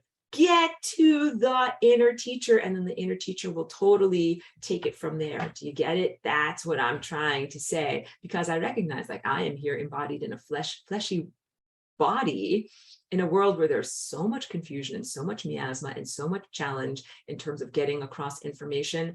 I feel like it would be irresponsible if I took on the job of being writing a personal curriculum of thought structure for every single one of you from this perspective. That is definitely something to be done from the ascended master higher self perspective, which I mean, I'm that too, but I'll talk about this because my journey is a weird journey because I'm a walk-in, all right? Joanne has a beautiful response. She says, thank you so much for answering. I believe I'm on the right path to purging out my membrane. I shall continue to say no thank you to the pooties. Perfect. Perfect. Because I will tell you, the pooties sometimes are a bit uncivilized. And so the more like pushing and pulling and duality and fighting and all of that, and anger and hatred and stuff like that that you spew towards them, like the more that feeds them. So saying no thank you is very, very important. And also if they are trying to influence you in your life, like destabilizing you, making you go this way or that way, or thinking any of things, simple, no thank you. That is just like a way of getting through. And again, when you check out my my long 6-hour-long presentation, I give all sorts of different tips of the trade. But basically, like, you don't want to spend your whole entire life fighting against these things that are the peanut gallery. You want to be in your life. You want to be in your life, making your life decisions, not constantly having to be like, shut up, get out of here. I don't like you. Stop this, stop that, whatever. Like that's a zero quality of life. You want to be able to say, I wake up in the morning and either the sun and the stars and God and pure divine consciousness tells me, have coffee, have tea, or do this, or go here, or do that, or making those choices on my own, because spoiler alert, you really recognize that you are God going through all of this decision-making process. I want to talk about what coherent light is, and I want to talk about what laser light is. Let me go over here to the whiteboard. So first of all, let's talk about what is incoherent light. That is like light. First, I'll draw a flashlight. Here's a very simple, that's not the right color. Okay, we'll make it a purple flashlight, but I don't want you guys to get confused and think it's a singularity flashlight. Okay, that's a flashlight. Almost everyone has used them, and you've used a flashlight in a dark room, and what happens? It kind of spreads out in a cone. It starts out in a small beam over here, and then it gets bigger and bigger and bigger, but it doesn't go very far. Maybe it goes 6 feet, 10 feet, 9 feet. It does not travel very far. That is because it is made of non-coherent light. Non-coherent light means that all of these light waves are going in multiple different directions. Some of them are going like this. Some of them are going like this. Some of them are going like this. Some of them are going like this. And when you comprehend about light, I want you also to comprehend that light has a plane. So this is going to be a little challenging to draw. Let me do this for you. Here's a plane. Through the magic of perspective, you see it as if it is coming towards you. And I'll just draw a few more lines so that you can get a sense of my checkerboards, kind of giving you a shorthand for perspective of how light goes. All right, so you see that as a flat plane coming towards you. And then here's a light source over here, and it's emitting a little particle that's also a wave, and the wave is going up and down along that flat plane. You got it? But that same exact, a particle can also be traveling in a side to side. Got it? On a flat plane coming towards you like this. I know the perspective is a little bit hard. Let's draw it like this here, like this, like this, like this, like this. Can also be coming towards you, towards you, towards you like this. So incoherent light means that it's light that is on all of these different planes. It is organized in all these different ways. Some of it is coming to you like this. Some of it is going sideways like this. Some of it is going over like this. Some of it is going over like this. It's not coherent. It's like a marching band where everyone is not marching together, and it does not stick together. And I use my joke now. What do good waffles do? They stick together. All right, at least once per session, I think I use that joke. Now let's contrast that, everyone, with what is coherent light. Coherent light, let's say, emerges from a light source over here, and the light waves stick together. So I'm drawing this laterally so that you can see what it looks like from the side. But if I were drawing it coming towards you, here's what it would look like. All right, all coming towards you. Boom, coming to, come forward in this direction. All right, but every single one of the waves lines up together. I'll choose a slightly different color. So all of these amazing particles all line up together. They're actually, if I could draw this perfectly, I was complaining about my pen, but I don't want you to think that I'm not in gratitude. But just this drawing program is just not that exact. That is coherent light, okay? Coherent light is also known as a laser. We have many, many, many examples of lasers in our world right now, but a laser is essentially a beam of light that if it comes out from here, it stays in that same perfect cylinder. It does not go into a cone, all right? And that can even travel hundreds of feet, thousands of feet. There are laws now that you're not really allowed to shine some of these super powerful lasers up at planes in the night sky because you can blind the pilots or have problems with their instrumentation. So that is how far your lasers can go. And even high-powered lasers can go from Earth to the moon and to other features that are off planet. So coherent light sticks together. It has longevity and coherence. This is what you want to do as a light being. P.S. This is your light bond. It is made of time. You are a light being. You are a light being, and you are learning how to be a light being, and you are learning how to navigate time. That's everything what all of my teachings and sharings and concepts are all about. You are learning how to become coherent. This time vortex here is similar to the apparatus that is used to make light coherent. You're learning how to make your own light waves and time waves stick together, be coherent, and have longevity, like a marching band. Up, down, up, down, up, down, up, down, stick together, everybody work together. And then also when you stick together like that, you go very far. That's what longevity is. Coherence and longevity in terms of light waves. How is a laser created? Let's choose a totally different color so that this does not get confusing to you. Here is a mirror. And then here is another mirror over here. And this speaks to what I was just describing to you earlier of having an infinite amount of journeying between two finite points.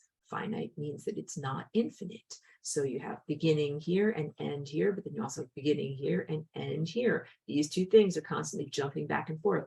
So in order to create a laser of organized, coherent light, you have first you start off with incoherent light that's going in all these different directions. But what happens is it bounces over to here. And then when that bounces off of that mirror, and also I have to, because it's hard with the drawing for you to comprehend this, but the mirrors are perfectly aligned like this. One is not aligned a little bit like this. One is not aligned a little bit like this. They are perfect reflectors. You got it like a hall of mirrors. So I mean, we don't have that many examples of that in our world, but sometimes there are, architecture where it's set up a hall of mirrors, and then you see an infinite reflection of yourself going back and back and back into the mirror. That is how these mirrors are set up. And as a light impulse exits from one mirror to the other, it then bounces back to the other. And all of these light pathways begin to become perfectly organized. So it starts off as non-organized light, then eventually becomes organized light. And then what you have in a laser apparatus is a little tiny hole. I drew it as a big hole because otherwise you would not see it on your screen. But there's a little tiny hole, and that is where the organized light impulse is then able to exit the apparatus that creates the laser. That's really important in this metaphor because that's exactly what you've got here. You have, let's choose red for all of these crazy impulses. Impulse is going in this direction, impulse is going in this direction, that is incoherent light, incoherent time, all right? You're not coherent. Things are not making, coherent is a good word because it also means making sense. Then when you get to this position here, after having gone through all these different life experiences and possible, life combinations of events, when you get to this is just like when you get to this moment over here, you've become organized as a light being. What is the journey like? I know I have maybe half an hour left in this lesson. Let's talk about the anthropomorphic experience.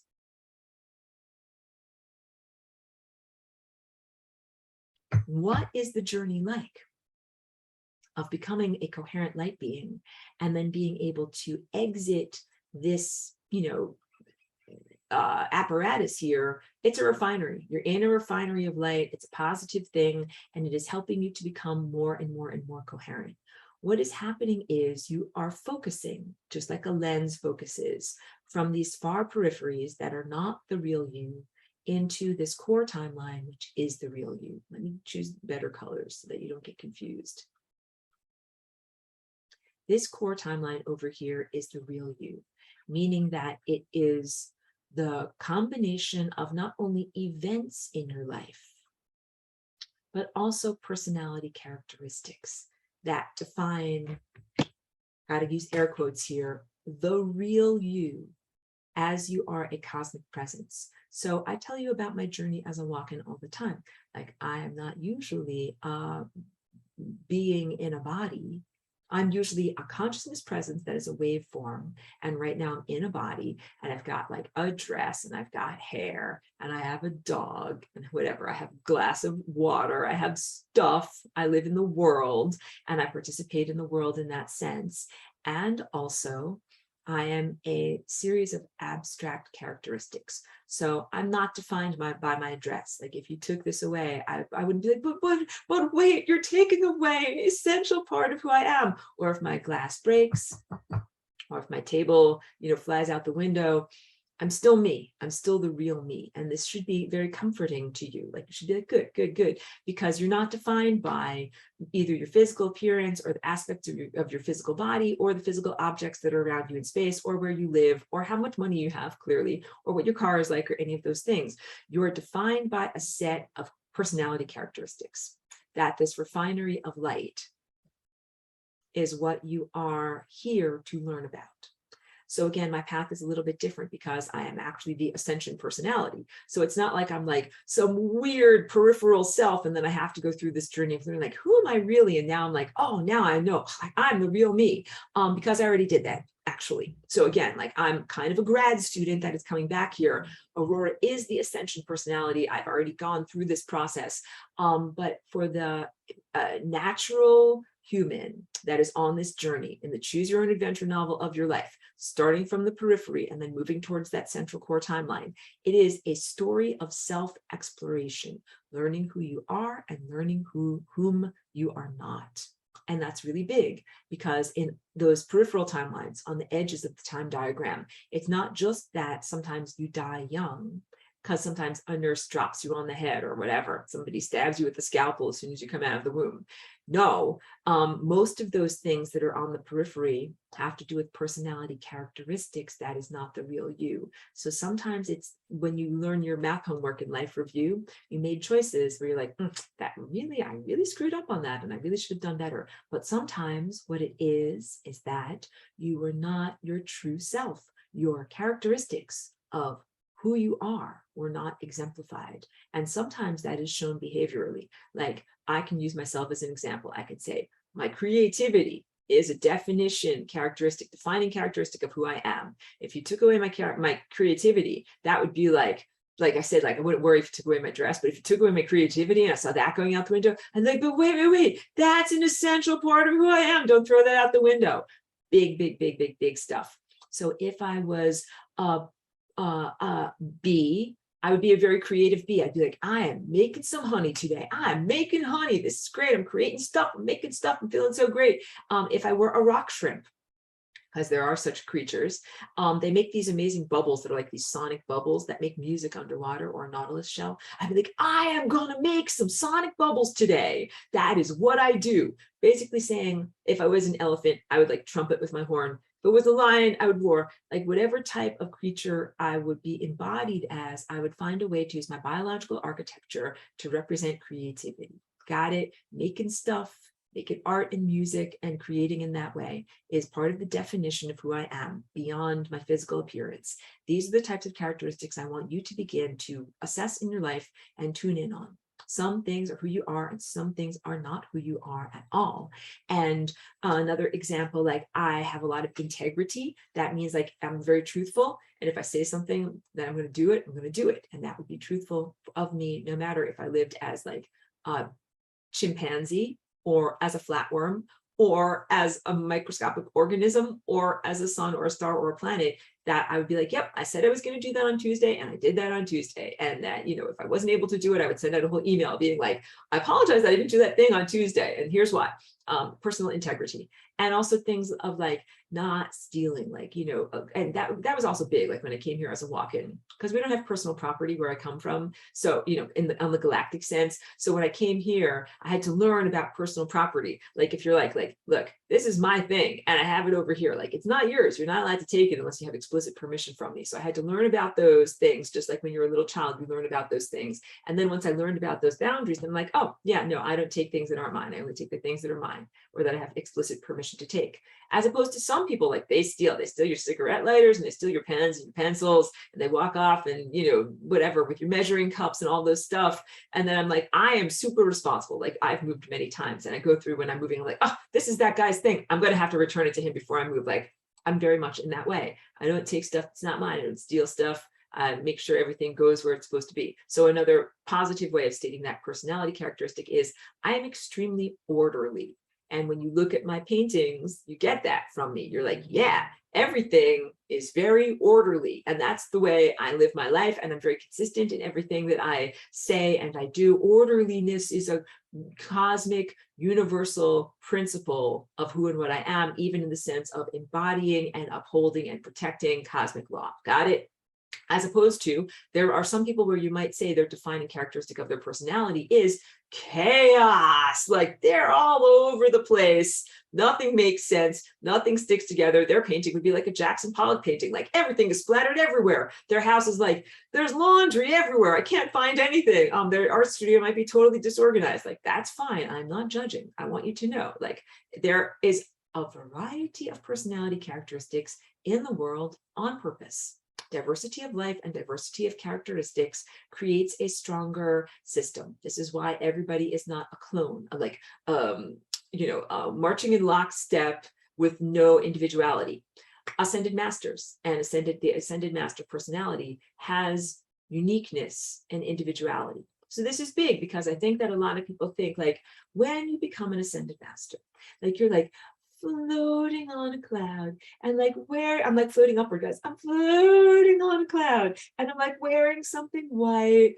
And there's like white around me. And I'm like eating something vanilla because it's white. And everything is just like white. And it's like, no, every ascended master is complete, unique, and different. Okay. You have personality. When you achieve this perfection, this divine perfection, and you're able to exit this level of reality where you've been focused as like a laser beam of coherent light. First of all, hugely focused, blazing love coming from your heart. That is one thing that is, commonality of all of these ascended masters.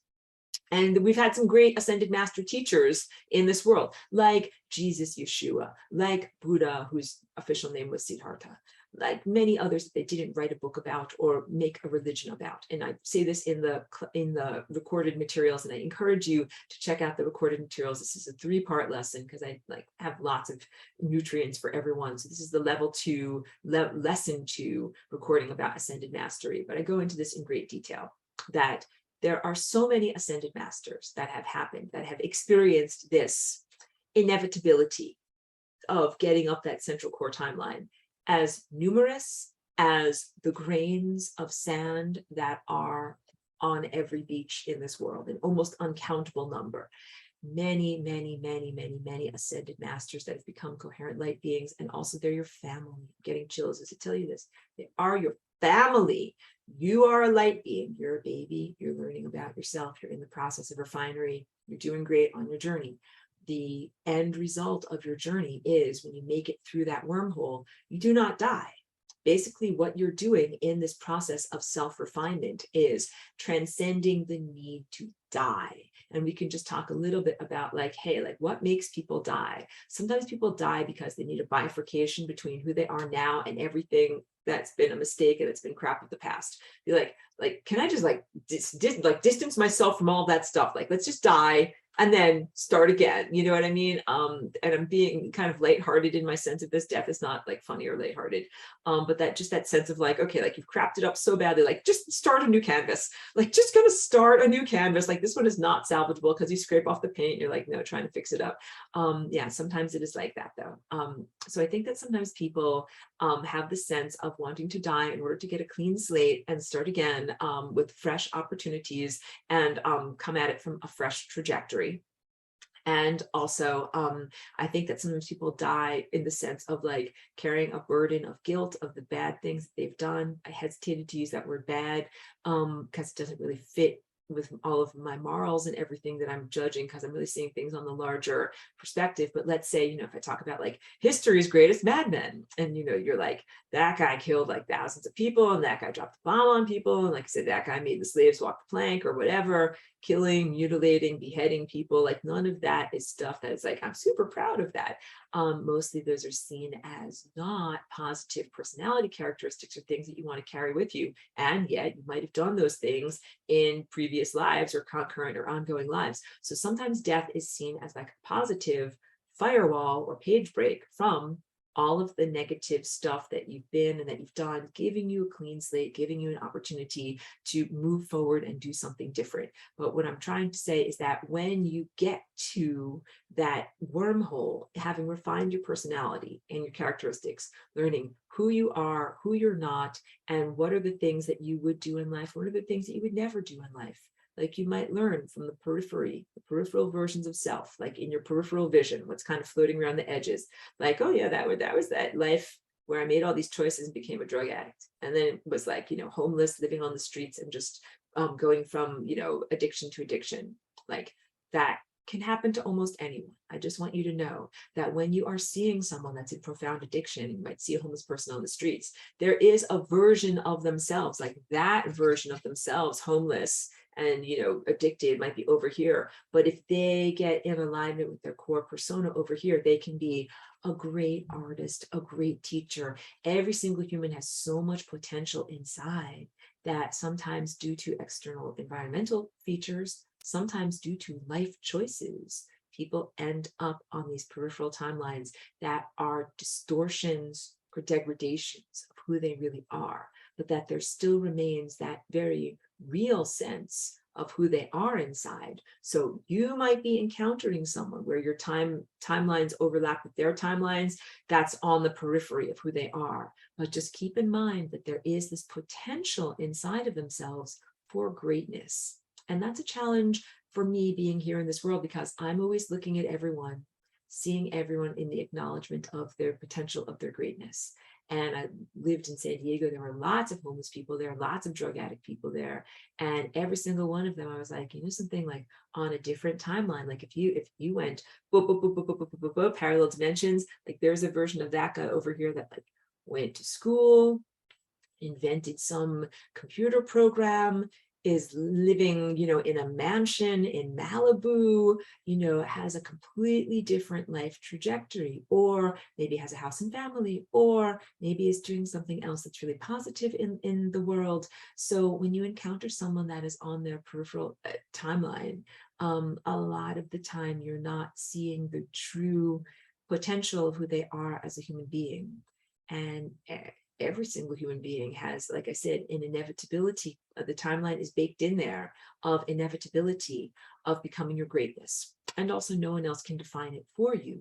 That's why you go through this whole life experience of all of these. It's not meant to be existential ennui of like, wait, turn up my piano again. Wrong note. Play some wrong notes. Wrong note, louder. Wrong note, wrong note, wrong note, wrong note, wrong note, wrong note. Finally found the real me. All right, so let's play a really wrong note. That's like drug addict on the streets, totally not the real you. But the idea of transcending death is that you had to try out that life. Be like, that is not the real me. Have the life review, check out your math homework, do it again, and try to do it from a better perspective. So when you are able to go through these many multiple deaths that make up the membrane of death in that time diagram, at a certain point, you transcend the necessity of death. You're like, I not only have done all of those lives and lived all of those decisions, I've lived their final end results, and I don't have to do that again, and I don't have to die again.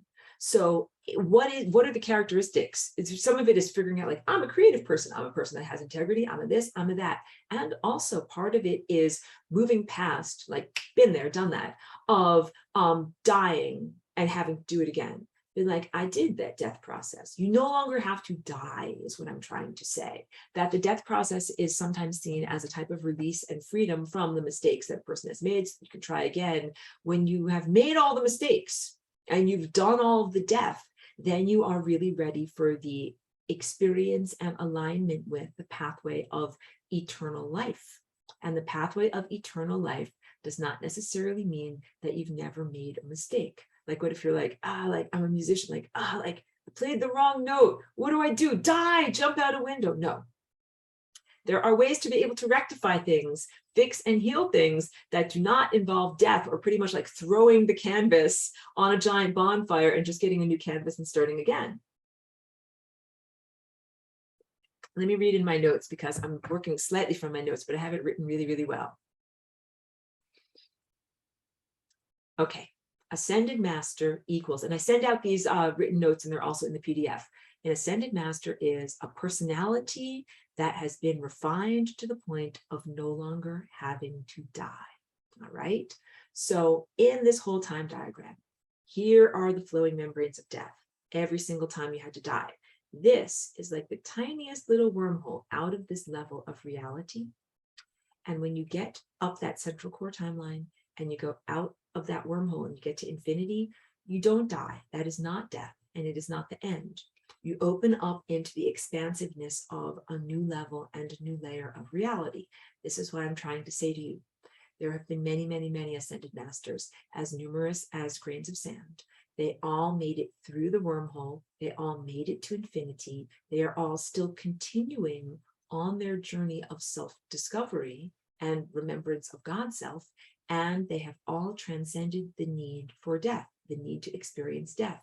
And it is inevitable that one day you will be one of them, all right? And this has everything to do with the graduating class loosely in quotes, because these are all analogies, the sense of living as a group of beings or a group of souls, going through all of these interconnected time tapestry interwoven experiences, and then transcending and being able to come out, and the core version of who you are is refined and exits that layer and level of reality, and then you as a group emerge into the next layer and level as reality. So wait, now let me go. All right, so blah, blah, blah. What is it that makes you die?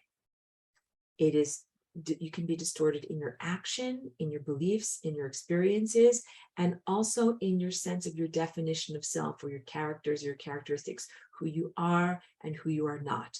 When you are in alignment with this central core timeline, you are living as God.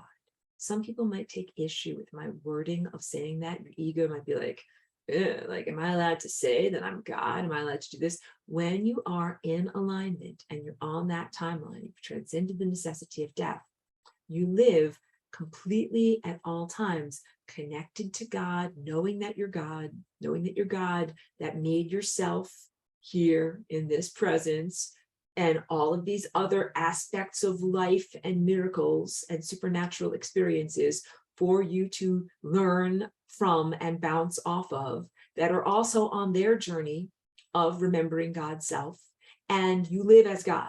So first of all, when you start to get yourself into alignment with the central core timeline, it does not mean that you die, and it doesn't mean that you die right away. So it's not like, oh, like I'm an ascended master and I'm God, like you're gone, or like you fall over, you keel over, or something like that. No, you actually live with the embodied truth of knowing that you are God while you are here, instead of being born, having cellular degeneration, becoming older and more decrepit, developing diseases and dying. What happens instead is you live, your body regenerates. This is very, very, very big.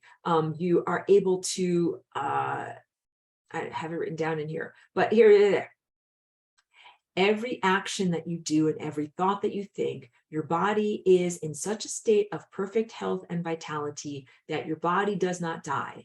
It transforms and metamorphosizes. The word metamorphosis, meta means overarching. That's what the prefix meta means, and morphosis means shape. Overarching shape, change shape, but you do not die. But caterpillar into chrysalis into butterfly.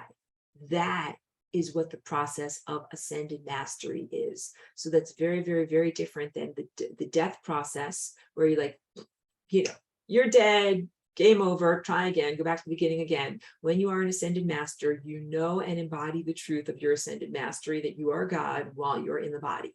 Your body begins to behave differently, and we'll have many, many lessons all about this, about crystalline architecture. Why am I so big on drinking out of a crystalline goblet? Why am I so big on drinking special structured water? Why am I so big on a lot of the things that I teach about in terms of body cultivation? Because there's a lot of things that you can do to help your body in its transformative metamorphosis process. And now let me go to, wait. Sorry, break my.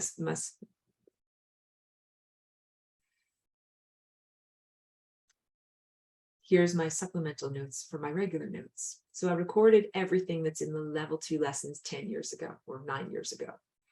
And what I was talking about then was I said that we are in a process of individual personal ascension that will all add up to a much grander scale planetary ascension. And I painted that painting just about 9 or 10 years ago. The process of becoming an ascended master is the process of paring away everything that is not the real you.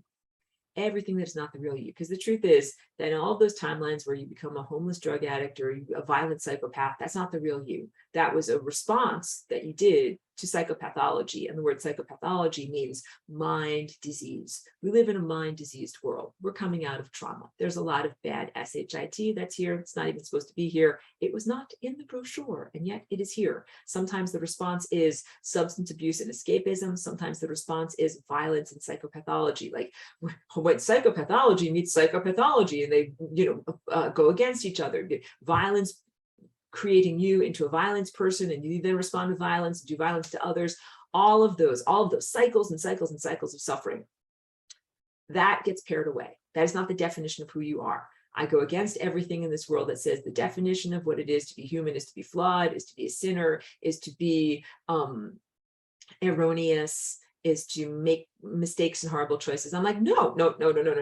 Brochure. The brochure says very clearly that the definition of being a human is to be embodied and basically to be a coherent light being. What it was like before our genes were degraded, what it was like when we lived in a pristine system. That is how I define what it is to be human, that you have this innate and constant, beautiful divine connection that gives you guidance and helps you to know where you are meant to go, not that you are a flawed sinner, violent psychopath, or any of these things. All of that is from the diseased difficulties that humanity has been in for millennia, for a very long amount of time, almost to the point where you've got amnesia about the pristine system. You don't even remember what it's like to be literate and have a literate society, and then to have had a weight of human history weighing on your shoulders that kind of defines humans as these very degraded, low expectation characters. And I'm here to be like, no, please get your spine up. Please put your shoulders back. Please say what it is to be a human is to have this innate potential to be an ascended master, to be an inevitability particle, to be moving through a refinery of light, to be becoming more coherent. So as the laser light becomes more coherent, as it's bouncing back and forth between these mirrors endlessly, you're not in a prison, you're becoming more coherent as a soul. You're getting to know who you are and who you are not as a soul, things I would do and the things I would never do. And people are put sometimes in horrific life circumstances to make these choices and exemplify things behaviorally. Like, if someone told you, like, do this or that, or this baby will get shot in the head, sometimes that actually happens in life. And these are not lighthearted things that I'm making fun of. People sometimes stand up and they say, I know who I am and I know who I'm not, and I would never do that.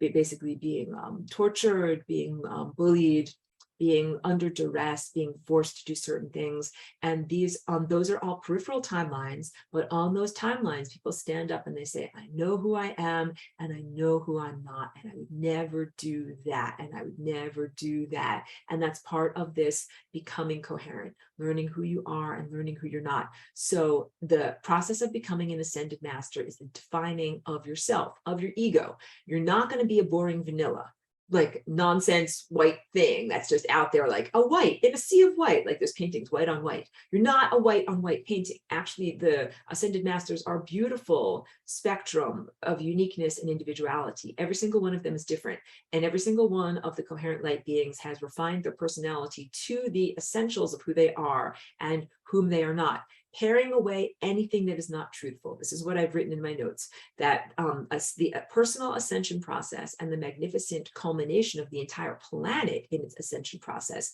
is the paring away of all that is not truthful from the core persona, that these perturbations that are on the side, that's kind of like, imagine you have a perfectly still pool of water, and it's just water and light passes through it, but the light doesn't change on its path because there's no movement in the water. Like, we've probably never even seen a pool of water that is that still, but it's completely clear. And there's nothing, no shadows, no ripples, no waveforms, no movement at all. But now, like, imagine a person dives into that water and you have all these like splashes and crashes, and then the water starts jiggling around and spills out of the tub and it goes everywhere.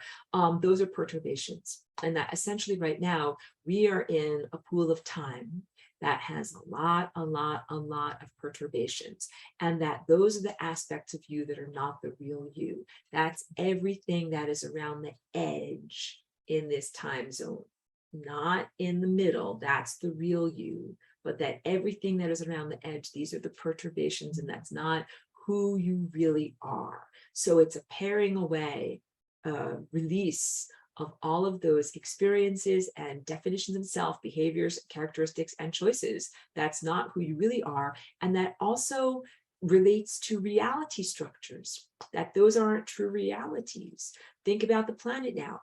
Our whole entire planet, I did this lesson 10 years ago. Now we're in the moment of planetary ascension.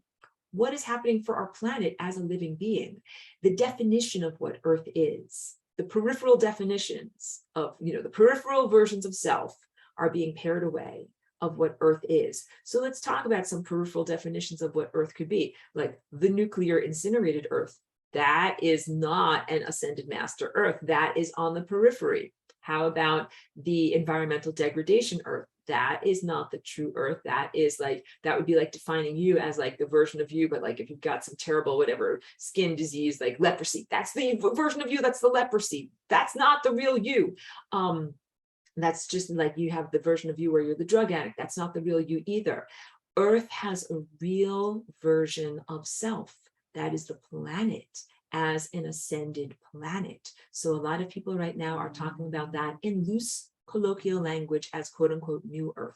I think that the phrase could work as long as it doesn't get hijacked or distorted, but we can talk about it as the true nature of what this planet is. This planet is, by definition, voluptuously creative, so amazing in the diversity of life that is here. That's why the incinerated nuclear Earth is not the true Earth, because Earth is defined by this amazing ecosystem of all of these interconnected organisms and all of the symphony of life that is here, the music of life that is here, the amazing, like I said, amazing creativity and amazing possibilities that come out of that, that Earth is in the process of defining herself, itself, as the ascended master version of the planet.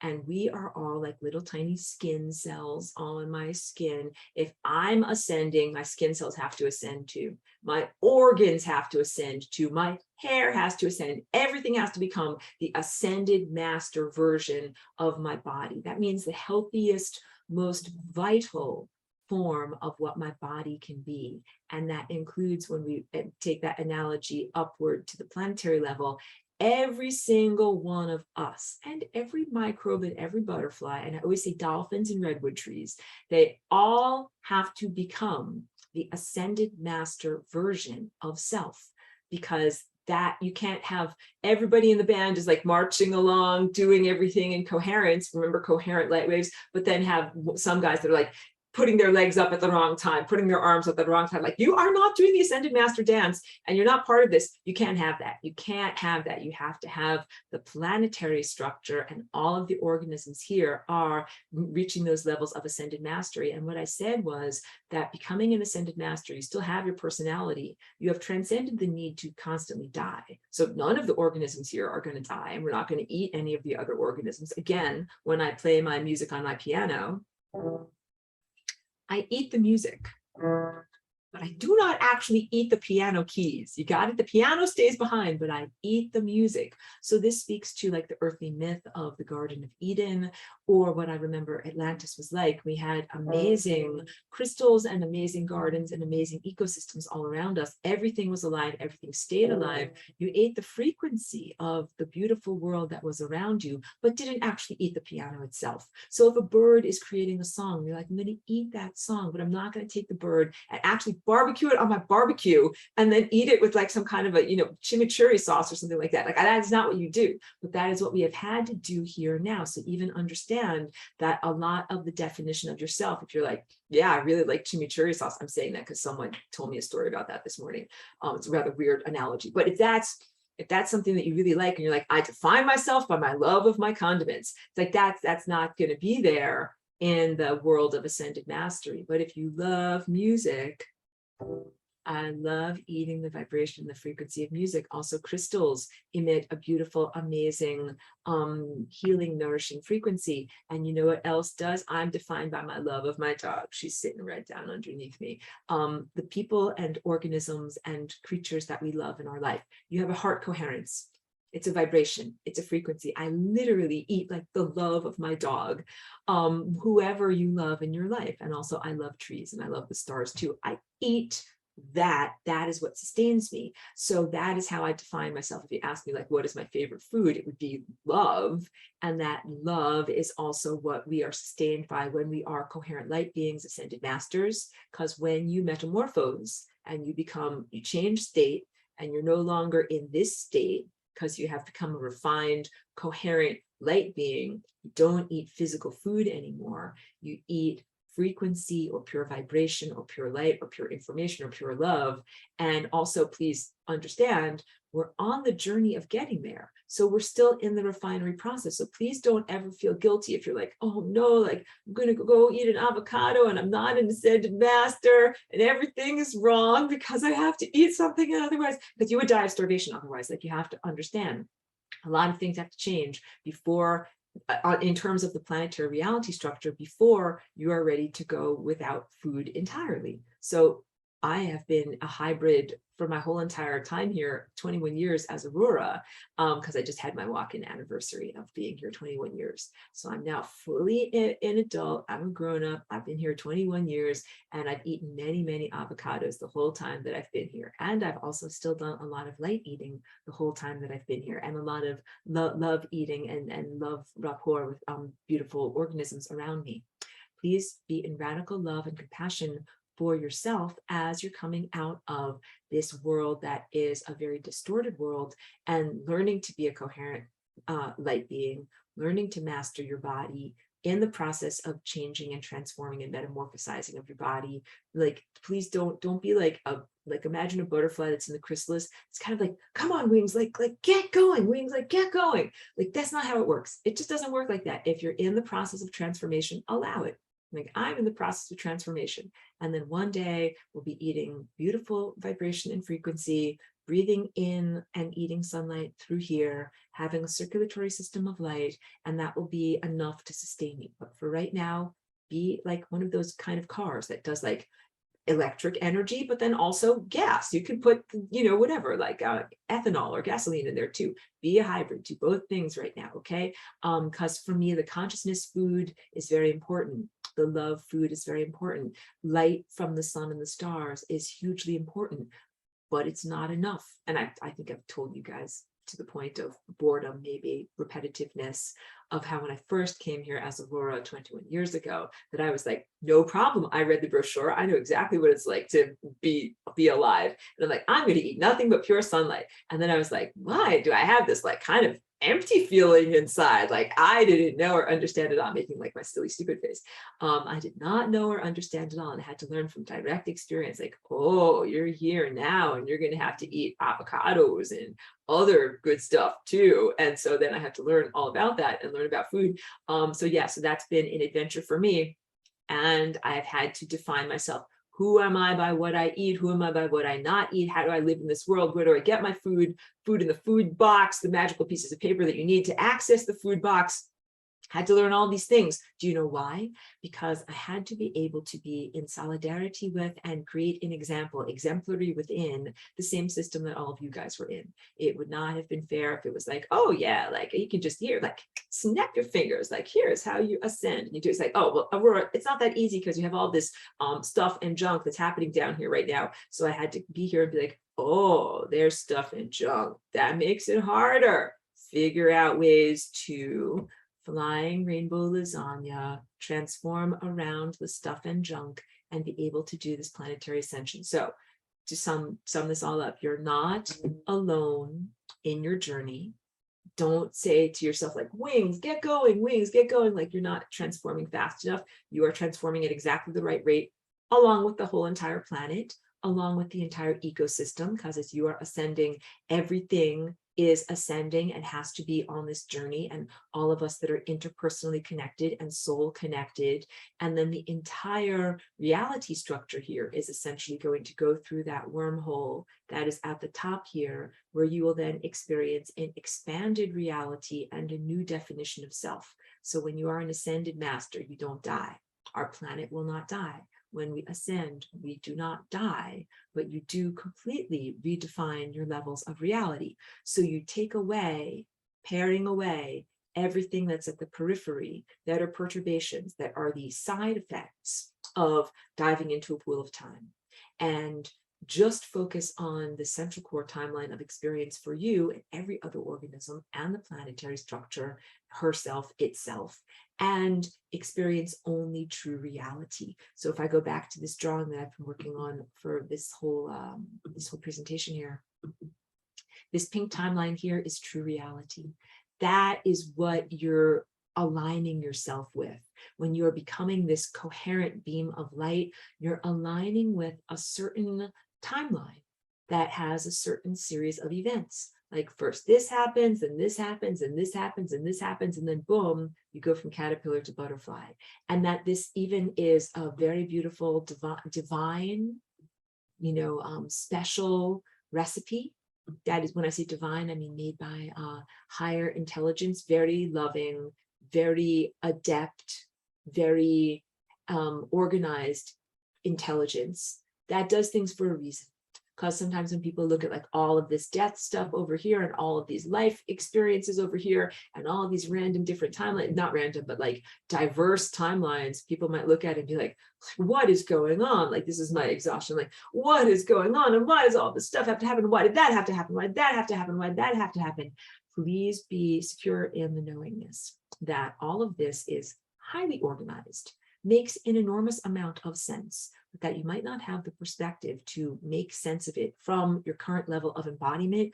But when you reach that ascended mastery, and there's a whole lesson that I have called the I am God circuit, you reach this moment of I am God, and you don't stop being God either. Like, I should also say, spoiler alert, you're God.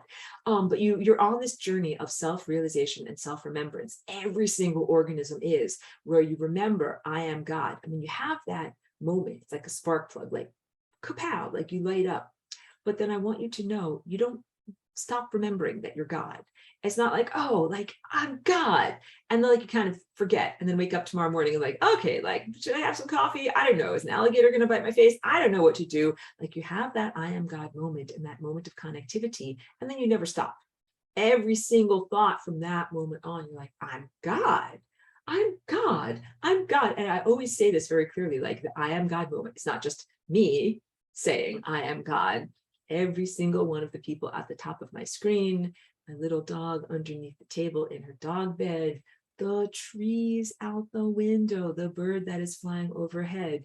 That is what planetary ascension is. It is that spark plug moment where a spark happens and you remember I'm God, and you don't forget. And you keep going over and over and over again, I'm God. And then how is your life defined and changed from that new perspective of that? Because really, if you're like, I'm God, and I'm drinking water or whatever, that might not be effective if you're going to move beyond food and water, but like whatever you're doing, you're like, I'm touching a thing and I'm God. And being able to recognize the huge journey of responsibility and creation and interconnectedness of events, the profundity of being able to touch a thing, like I'm God and I'm touching a thing and I made this thing and I'm doing this thing and in this creation that I created and then I'm created and there all these other people are creating. Like my words do not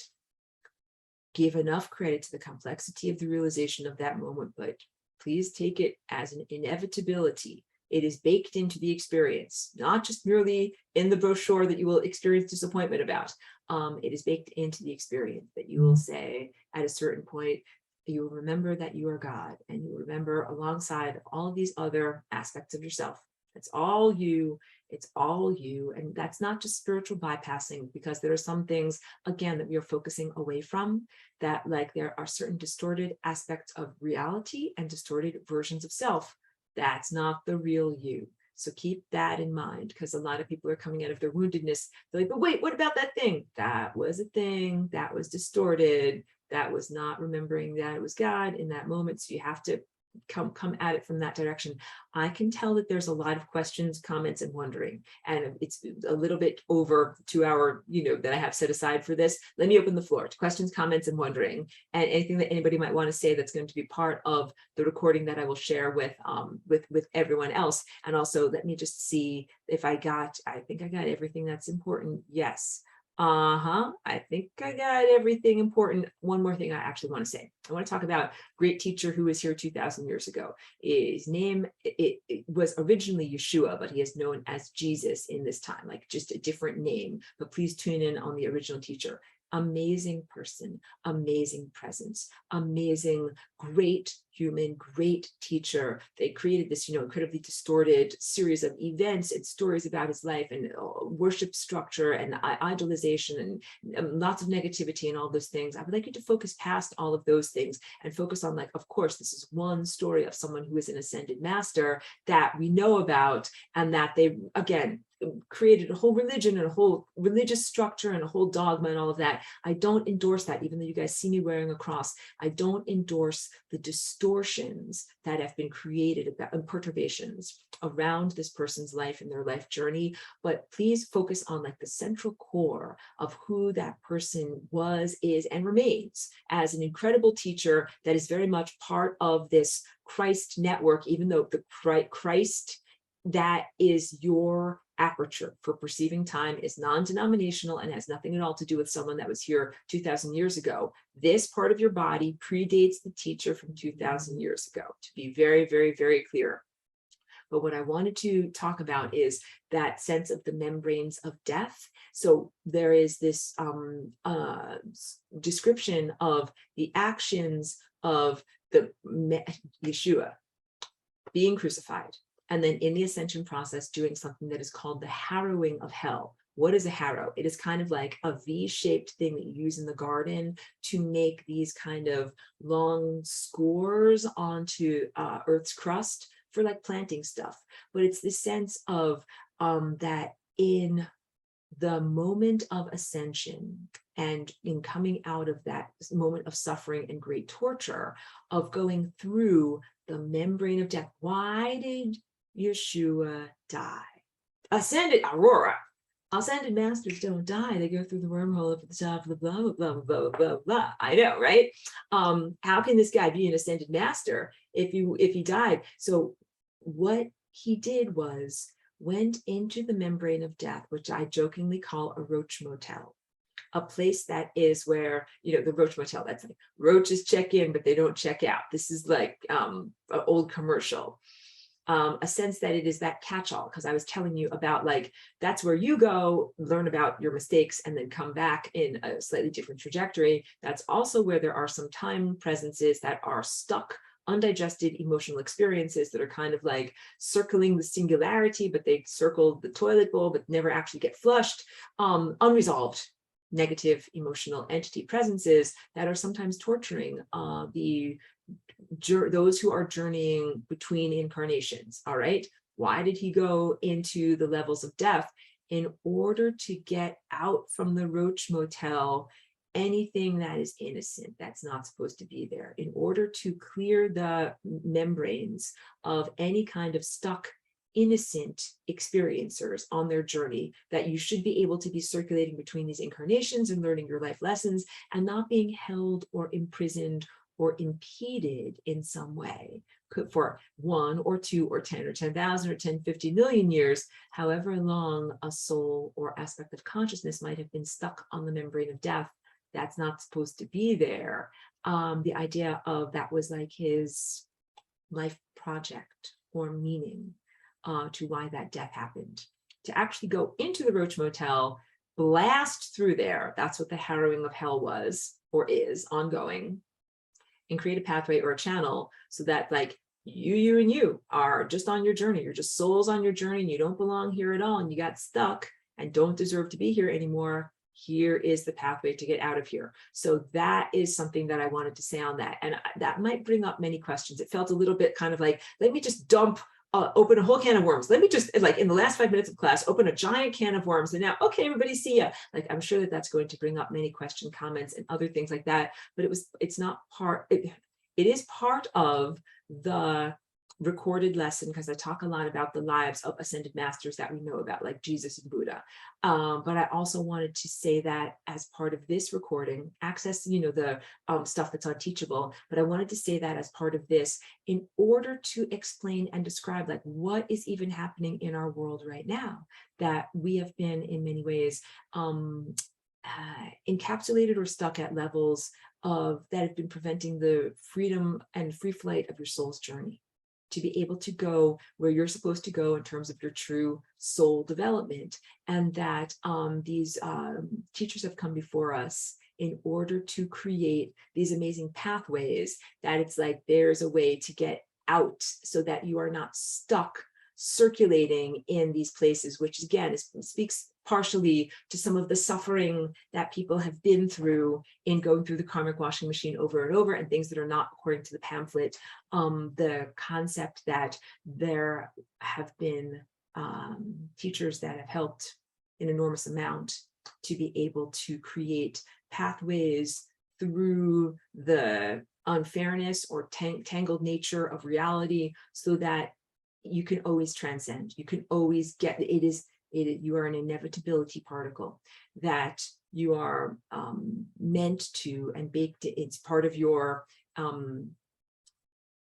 not your fate, but the inevitable development of your life as becoming a coherent light being. There's nothing that can stop it. And even that you start to kind of get the sense of that there is a large struggle that is going on, kind of like, oh, like you're an infinitely fast particle. I'm an infinitely immovable object. I'm going to stand in front of you. Like, who's going to win? Like, you know what I mean? Like, you're inevitably going to do this thing. What if I stand in front of you? So there are some of these things that are being played out on a much, much larger reality structure scale that might not even be comprehensible to the level of an embodied human. But just know that the ascension is inevitable, and the planetary ascension is inevitable, and that this experience on our planet radiates outward across all of these dimensions, because I told you that all of these time vortexes are in balanced vectors, and that when you're doing your ascension process, it has to do with balancing and reaching all of these other levels of you returning home at the same time.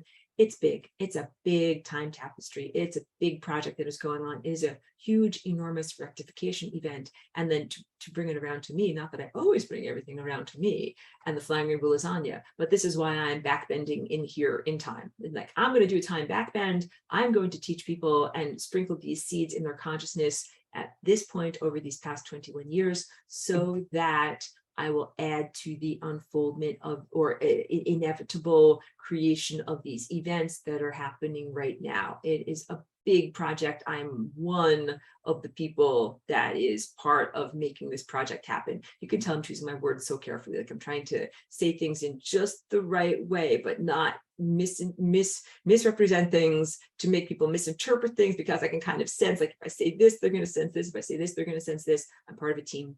I'm part of a team, I'm part of a big team, and I bet that a bunch of you guys know that you're part of a team too in making these events happen. It's more than just your personal transformation. It is planetary, galactic, it's a world of pure light. It involves the world of pure light, pure information, all that is connected. It's big stuff. Opening the floor to any questions, comments, or sharings that people need to have, or clarification on my can of worms that I just opened.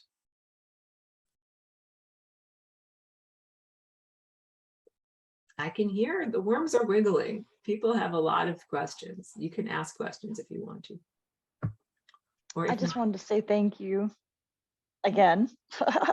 Thank you again. Of course. Thank you for being here, and thank you for attending class live. Thank you for everyone who catches the archive as well. But I always appreciate it when people are able to make the time to be able to be here with me while I'm doing the presentation itself. Okay. If there are no questions or comments for the recording, then I will just say I'm open to questions and comments.